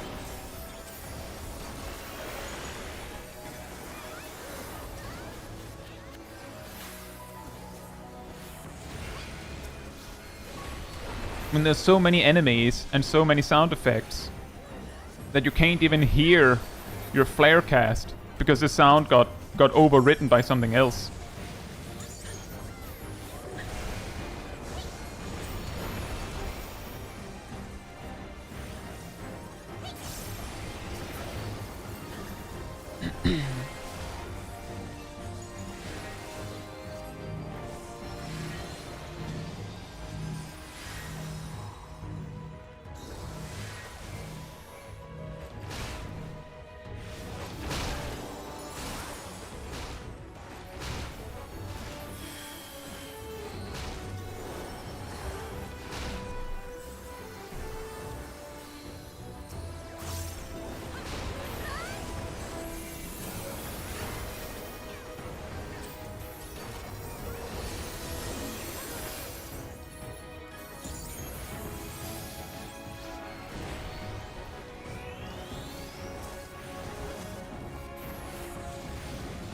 Yeah, exactly. That is true, Freezy, that it can be a little harder to... it can be a little harder for Black Mage to actually over-aggro in the first place, since their burst tends to be, like, on AoE packs, tends to be slightly more backloaded. Like, you have things you can do to set up that are a little weaker, deliberately. But if you do happen to get aggro, then, you know, weave an instant cast and manip to the tank. That's what I do. Like, if it's actually a problem. It's not as easy as with Pictomancer, where you would just... Oh, I should have just used Xenoglossy there. Where you would just hammer as you move. Maybe Smudge. But what usually causes problems when DPS over aggroes in an AoE pull is that a lot of inexperienced DPS players panic when they get aggro. Which means that their response to getting aggro is not running to the tank. It's running away. And that's what causes the problems. That they just run away. Which means that the problem is not getting solved. As in, because you're running away, the problem is straight up not getting solved. Because it's only getting solved once the tank gets to you, and if you're running away, then the tank might never come to you. It's like running away with a stack marker. What happens if you run away with a stack marker? Anyone knows? If you run to Narnia with a stack marker, what happens? Do people come to Narnia to save you?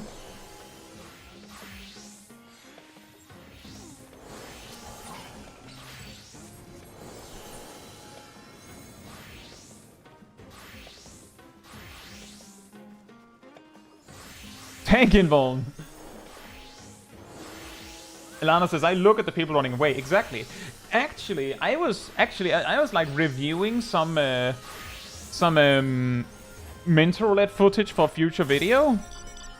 And I specifically had caught on camera in 4K, well, in HD, I suppose, someone running to Narnia with a stack marker, and what happened was that the people trying to help them followed them like halfway out, and then when they realized that person was actually going to Narnia, they just stopped trying. They're just like, nah, not doing that.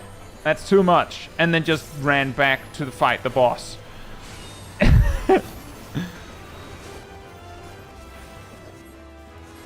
Your map not being full feels weird. What it tells you is that there's like, unless you're looking for treasure, there's nothing there. Like, I have had no reason to go there or there.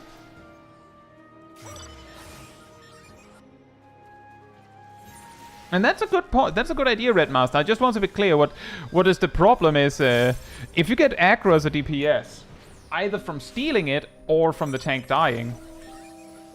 Well, from stealing it, the best you can do is bring it to the tank. But hey, arm's length still. Not a bad idea. But if the tank died, the best you can do is, well, arm's length and maybe run away. Like, to play for time while the tank gets back up, maybe. Also, with the time we have remaining, we should not join for a critical engagement, because we will not be able to complete it.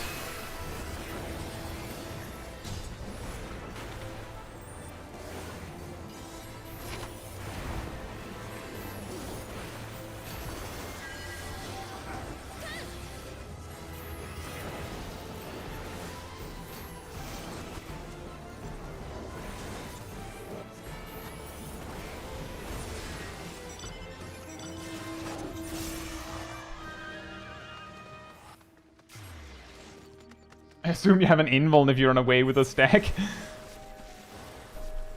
But yeah, essentially, if you run away with a stack marker, that's the same as running away with mobs in an AoE pool.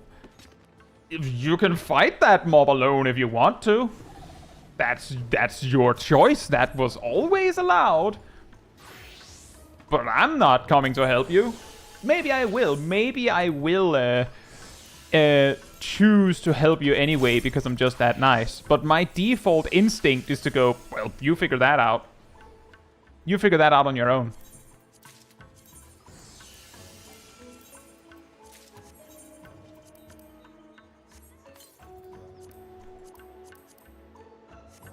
I'll also be a lot more likely to come over to help if I'm, like, in a mentor roulette, for instance.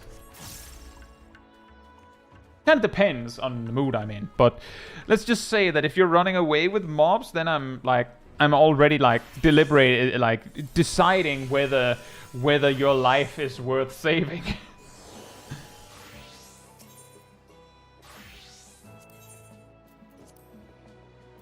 So don't put yourself in that situation where I have to choose. Maybe I will press Swift Cast Prepare to resurrect you afterwards. Wow.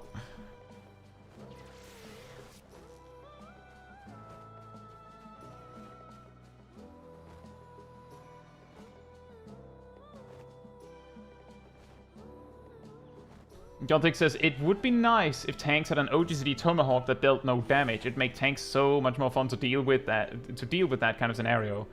I mean, they have that. They actually technically have that, Gothics.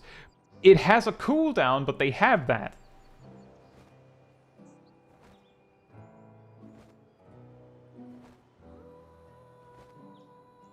That's correct, Nozrel.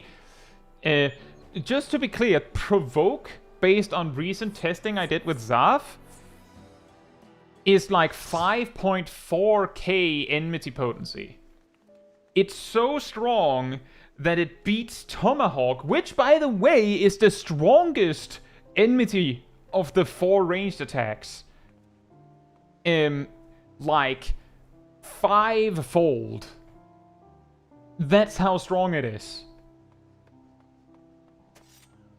Provoke is too long. Look, if you need an OGCD like that with a cooldown less than 30 seconds, then, I mean, maybe you should just, you know, use Tomahawk.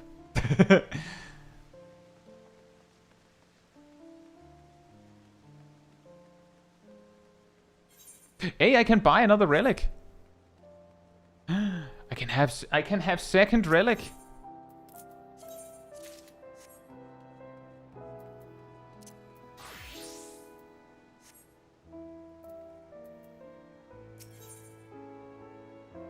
Oh, it's straight up just buy it, huh? That's weird. That's a little weird.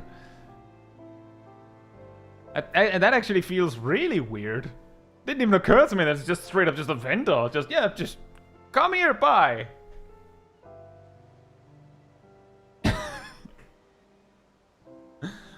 That's really strange.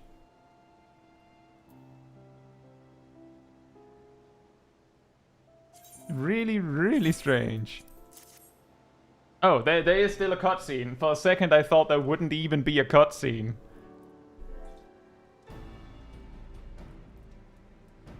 Buy 2, get 1 free, only today. And if only. They don't even let you have the first one free.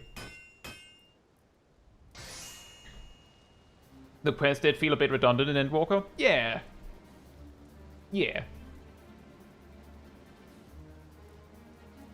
And yeah, also true, it lets you check what it looks like before paying. That is a good point. It actually helps resolve a lot of chatter in a way, because I do remember back in Shadowbringers especially, probably also in Endwalker, but I do especially remember that it was pretty normal if you were in Gangos that you'd see like people shouting like, does anyone have the Bard relic? Can they link? I just want to see what it looks like. Can anyone link? With this, you don't need that. Also, by the way, 2 extra damage. That's huge. That's a big axe.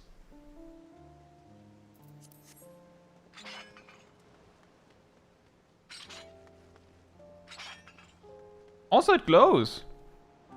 Like a soft pulsing effect to it. Does I like to imagine what Kai's neighbors think when he shouts like that? I have no idea what they think. I have no idea. Yes! Yes, close your eyes! I'm sending you a telepathic picture! Not pink though, you make an excellent point. Can we resolve that?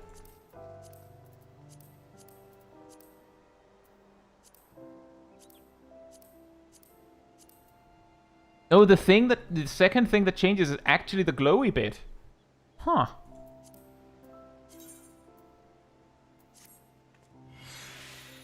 Looks like a crazy, look like a big version of the Jobstone. Oh yeah, a little bit. A little bit. I could see it. That's pretty interesting. Is that also the case with this one? Hmm. Not quite, I don't think.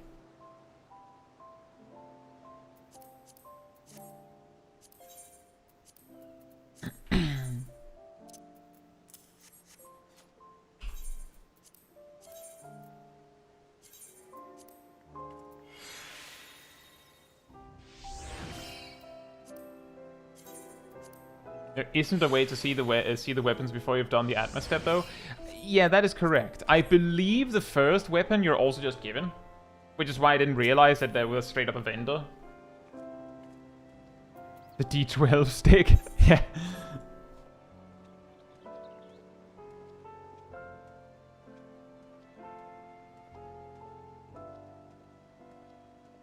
And that is weird, folks, that we have this Gerald and not the Solution 9 Gerald. That's a little surprising. Maybe that's what's going to make the super strong relics later down the line, is that it'll be the combined powers of 2 Geralds, which finally makes it happen.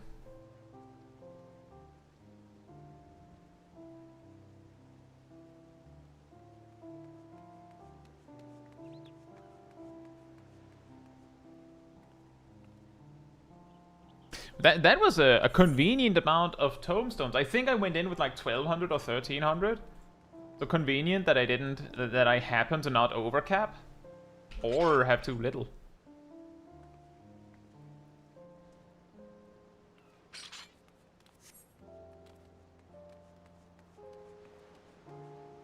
And yeah, I agree, Sally. Just consider for a moment that 1,500 heliometry per job is, well, like 31,500. Hey, Ham is here. Do you think the next stage of quest will take place in the new zone? It would not surprise me if it does. Which is to say, a pro tip, unless you're so dedicated to the Occult Crescent that, like, it's the only thing you want to do, and like you have so much fun with it, or maybe you want to do the tower and want to optimize for that. If neither of those things is true for you, and you're just farming it because that's something to do, it might be a really good idea to not fully max out everything in the Occult Crescent. Because in like 4 months, I would guess, there's probably going to be the next relic stage, and it might send you back here. It'll probably come with an alternative option as well, but based on what I've been told, the alternative options for the Demi-Atma step suck compared to doing it in Crescent. The only benefit of doing it in the specific, like, normal Dawntrail fate zones, or Dawntrail zones, is that you can target a specific Demi-Atma by doing the specific zone that it is associated with. Which is to say, the convenience is that while the drop rate appears to be even lower from what I've been told, at the very least, when you get one, you're getting what you wanted.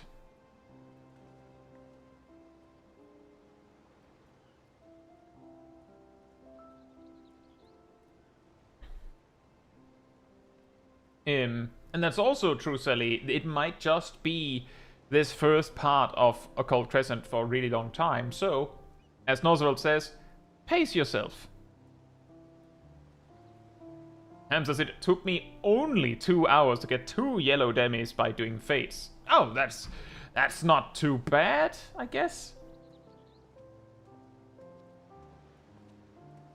But yeah, I'm almost 100% certain that the next step, which will be, and the reason why I'm saying 4 months is because it'll be in the next major patch, which is in like 2 months, which will have the alliance rate and all that, but it'll probably be halfway through the patch, which means 4 months from now, is that if you power grind all this now, then you'll have nothing else to do in the Occult Crescent. But hey, if you really love being there, getting everything done now so that you're finished is also fine. And then when they send you back, your reaction might be, yes, fantastic, more stuff to do in the Occult Crescent, and you will not care that it's not optimal, because you just want to hang out there. You just want to do that content. And if that's the case, you're not losing anything. And that is something that is rather important about optimization in a context like this. Is that if you're having fun, you're having a good time, isn't that the point? Isn't that the point of playing? Like, sure, you might be doing something in the game that you're not having fun with because it leads to something that you will enjoy. Like, for instance, grinding the relics. But if the thing you're doing is the fun part, then, oh no, but if you do that too much, it'll not be like it'll not be optimal later. So what? Like, you're having fun now. That's really what matters. Like, I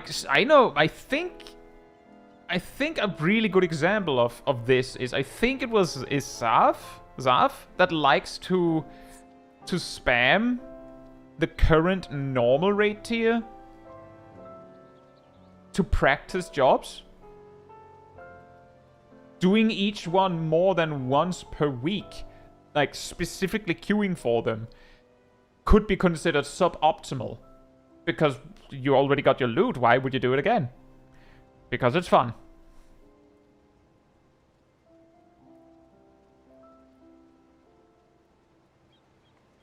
Fox says, also, as someone who's currently happy with their Dawntrail glam, 50% of my reason for working on this relic is so that I won't be pressured to re-clear M12S for Biz. Fair enough. For me, it's actually pretty convenient because that means that I can straight up just skip buying crafted weapons for all the jobs. I'll just collect the relic weapons instead. And some of you might be saying, but you could just farm EX4. I don't want to farm EX4. Nothing wrong with that fight. I just don't feel like it.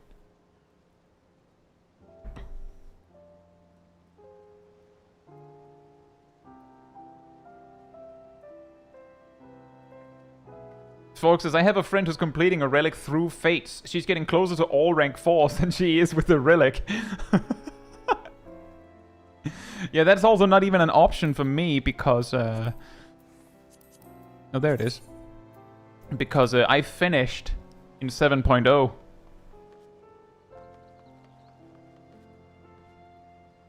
Yeah, also a good point, Victor. If you want to level a job while grinding this...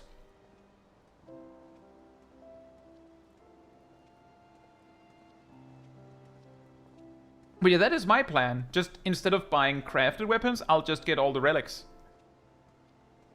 And then I only need to get like a crafted weapon for my main. In the next raid tier, presumably. Maybe, if we don't just clear the extreme. Although it would really be nice to have the crafted weapon for the extreme.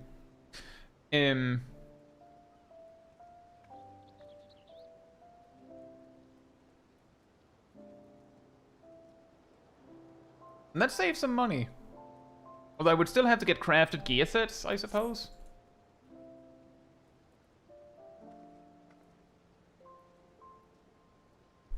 But most of my jobs, I will also say, like, I use them for videos, like, I'll demonstrate something, but I only play a few jobs on the daily. Like, most days I play just Black Mage if I have the choice.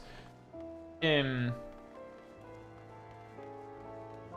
oh look, Nox is here.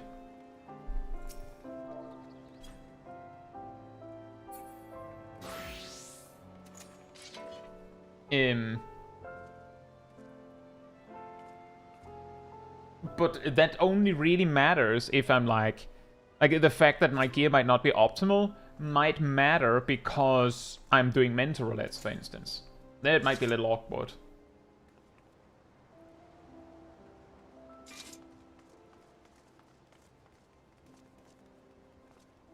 So also got their first relic with leveling Sage. Fantastic.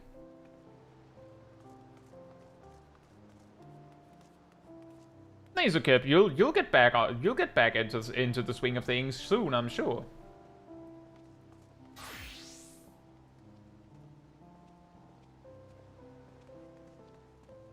But yeah, that is the best advice I can at least give for this relic farm. Just in general, is the observation that there will be another step in like 4 months, and it'll probably involve the Occult Crescent, means that there might be some incentive to not turbo farm the Occult Crescent just to have it finished. But if you're having fun with it, all the power to you. In fact, finishing it now will mean that you'll have reason to come back. Who knows, you might be grinding it when the relic comes out, because it's that fun. Won't the next patch have the next relic step with a higher item level? And again, there'll be other gear then as well. In 7.3, which is coming in about 2 months, based on the predictable schedule, there will be an alliance raid, and that'll drop 750 gear. And it'll also drop the item, an item necessary to upgrade the tome gear, 1 per week. There will also be added an option to augment the crafted gear, which will put it up to 750. And there will be a new extreme, which will drop 755 weapons. But somewhere around halfway through 7.3, there will be another relic step, which should upgrade the relics to 760. They'll just come in so late that they'll be more like a catch-up option than the optimal option. that you need for proccing or something. Although if you're still proccing the Savage tier at that point, then it'll be an upgrade. And also, Truham, if you're having fun in Croissant, you could try the other field operations. Yeah, I actually have a guide on gearing up. I have multiple, but the most recent one specifically covers gearing up in this patch. Or rather, in this raid tier. And I'm just saying, that guide does actually cover the possibility of gear like this. It does actually mention the possibility of gear like this.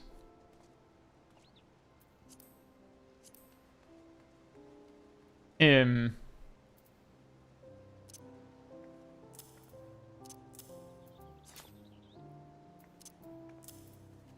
I had a feeling they'd do that.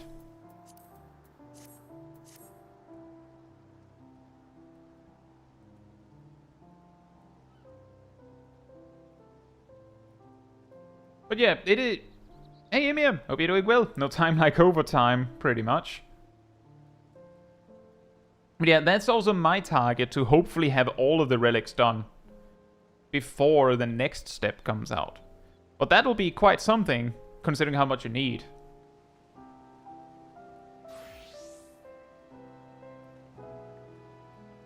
Caitlin, have you tried? You have tried shouting. Caitlin, is there a critical engagement actively running in the zone? Like, does it have a count? Does it have a timer over 3 minutes currently?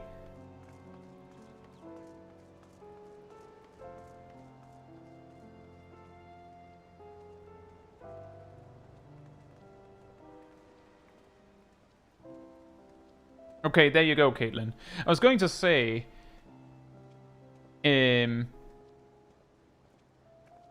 if there is a critical engagement, sometimes people will come to help you, but they can't if they're in the middle of a critical engagement.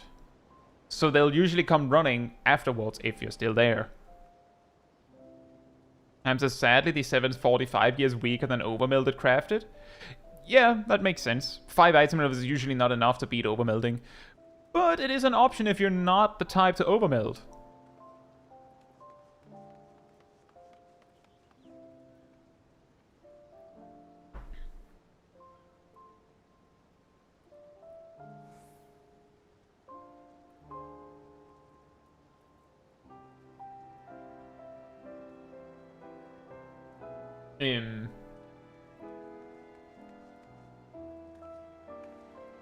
Yeah, there is something weird about the Phantom Freelancer. I'm guessing the point of it is that you can switch to it while you're not in combat to use its actions, although the HP heal is really, really pointless. Like, extremely pointless.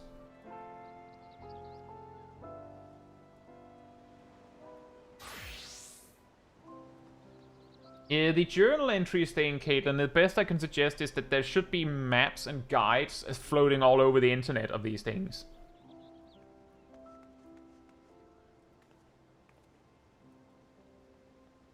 Hey, Tamik, hope you're doing well.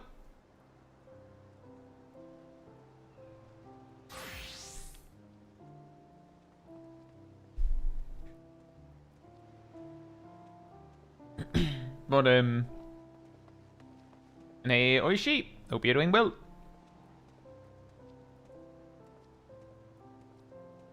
It would be weird if they showed skills that were unattainable, wouldn't it, folks?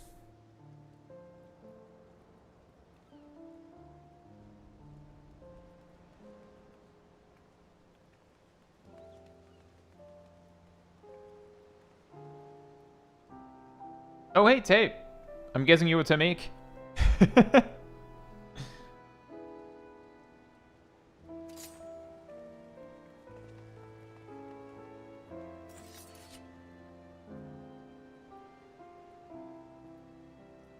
Finish my tea and go to bed. It's 8:30.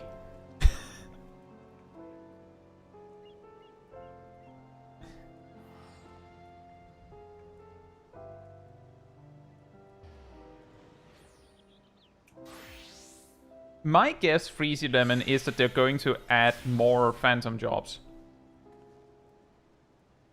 Which Phantom job is your favorite so far? I had a lot of fun with Cannoneer, although I will say I had a lot more fun with Cannoneer as Black Mage than I had with Cannoneer as White Mage.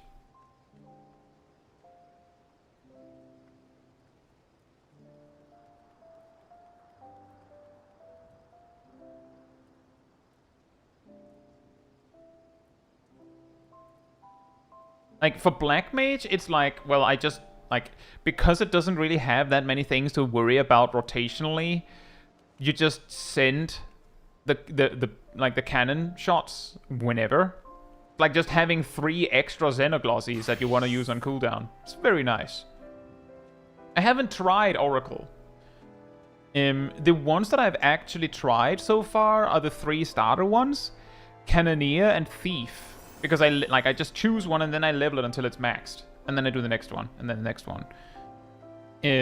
So I've only tried those. And Knight was nice when I was new to the zone, because it's really, really good at just giving you a freebie when things are going badly. Monk is really awkward, I felt like. It's really strong, but it's really awkward. But seemed relatively manageable. It was pretty simple to work with. It didn't have that much you needed to press at any time. And Cannoneer is one of those that I feel like kinda sucks on jobs that have like a rather strict rotation, because every 30 seconds you just get stolen 3 GZDs, just bam bam bam. A little bit awkward. And Thief, well, let's just say it's not very exciting when you're doing critical engagements, because Steal doesn't seem to work. Pilfer is okay, but you don't need it. Vigilance straight up doesn't work. Like, it just doesn't work for some reason. Like, you can do it right, but it'll just cancel when you engage a critical engagement. Which means that the only button that works on Thief in critical engagements is the sprint, which is, and matters, is a little, It's a little boring. It's probably more exciting when you're gold farming. But, I did that exactly because it's good for gold farming. Good idea to have it leveled.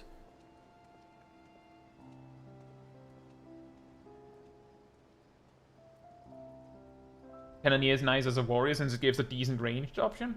On the one hand, yes. On the other hand, the problem I have a little bit with Cannoneer on other jobs than Black Mage somehow, like straight up other jobs, is that it is a ranged option, but you want to use it on cooldown. So unless you need that ranged option when those cannons are coming up anyway, then it's kind of annoying. And the reason why it's not as annoying on Black Mage is, as I said, its rotation doesn't mind being interrupted every 30 seconds. In fact, if you can get those cannons during ley lines, then the ley lines reduce the cooldown on the cannons. So you can use them again sooner, which you'd like to do. And Black Mage has so many random instant casts anyway that, like, that mobility just allows you to reposition for your Fire Force if you want to, and if you didn't need that mobility at that moment, well, then you can use Xenoglossi for movement later. The fact that you get these 3 extra instants every 30 seconds is crazy helpful to just mean that you have an infinite amount of Xenoglossies when you need them. Hey Nayaka, hope you're doing well. We're kind of just winding down after a 3-hour session in the Occult Crescent.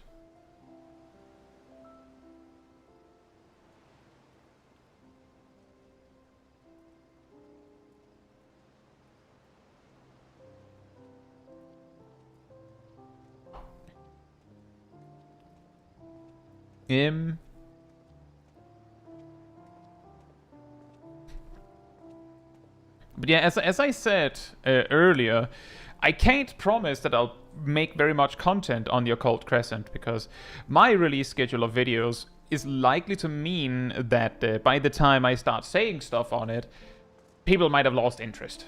And then, the thing is, the people that are interested matter. The problem is that the way the YouTube algorithm works is that if not a lot of views land on the video, then YouTube will not recommend it to anyone else. And then even though you wanted to see it, you will not even know that it existed. So that's the reason why I might go, well, there might not be enough interest for it. It's not because, oh, there's not enough people that want to see the video. It's straight up, if there isn't enough people that want to see it, then even the ones that do want to see it will not see it. So that is something that I'm thinking about when I say that I don't know if I'll make a lot on the Occult Crescent.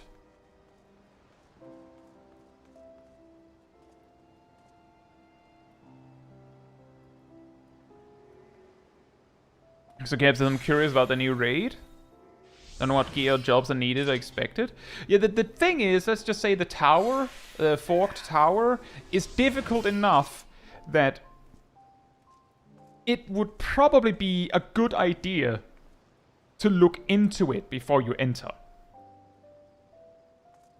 The players that have gone in has basically said that one or two players in a party not knowing what to do can screw over the party. So if you don't want to be that guy, it'll be a good idea to look up things for your own sake. But there's also the part that to even be allowed to enter, you need a ticket. Like, you need a specific item. And that item costs Occult Crescent currency. So, like, going in there without a plan is basically throwing your resources out the window. You don't want to do that. It took longer to clear than Savage. Well, on the one hand, fair, Perrin, but I'm just also saying, imagine if, this is a slight exaggeration, just to, like, give a somewhat reasonable comparison, maybe. Imagine if, to enter each Savage duty, you had to do the normal version like 5 times. Just an example.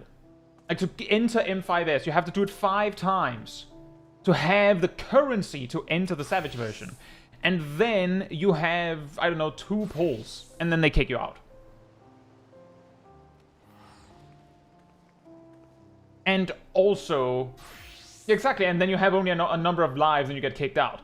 And also, like, there's like some progression system in addition to clearing the normal version. Like, and on top of that, you can only queue for it. You can try to, like, cheat the deck and make sure that the majority of the players are the ones you brought, but there will be a percentage that will just be Steve from accounting. So you can't be sure that you actually get the same people. Like, I'm just saying, it's expected, I would say, that the Forked Tower took longer to clear than Savage. But it wouldn't surprise me if the difficulty of it is easier. Like, relative to the Savage rate tier, that the Forked Tower is easier. That's difficult to say because difficulty is somewhat subjective. But that the real reason why it took longer is because the design of the Forked Tower stacked the deck to make you waste time, making it take longer. Sally says, from what I've been told, Forked Tower is like an extreme at worst in terms of difficulty. It's just more annoying to prog. Yeah, exactly. That's kind of what I was thinking.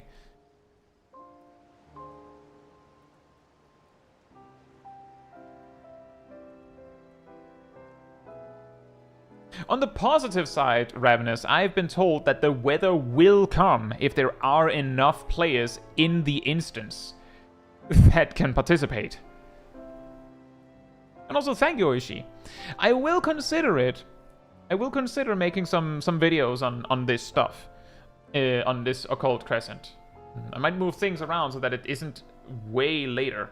But I can't promise there'll be a lot. There's also the problem that, like, it'll take me very long, based on how I'm leveling the jobs, before I actually have a fair perspective on all of the jobs, on the Phantom jobs.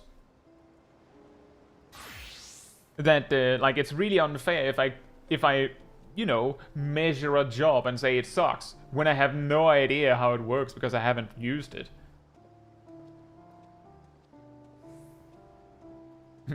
Curse you, Steve! Steve from accounting that only plays a few hours a week on a Sunday.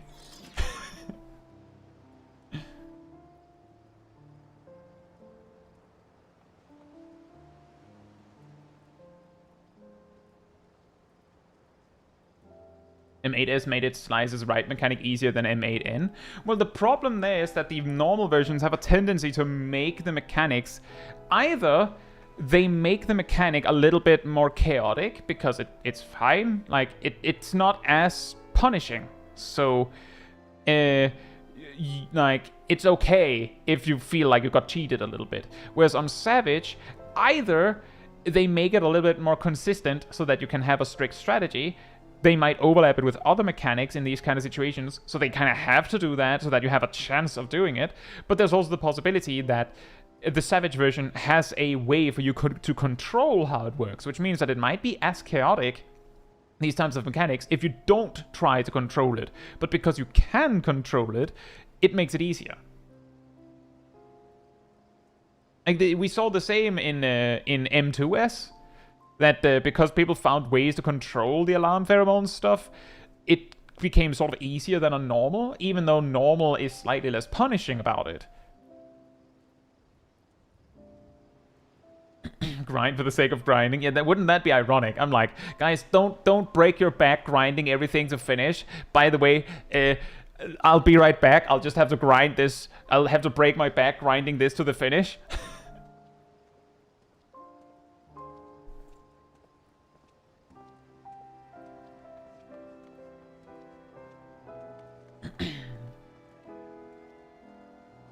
But yeah, speaking of overtime, this is probably a pretty good time to, like, wrap up the stream.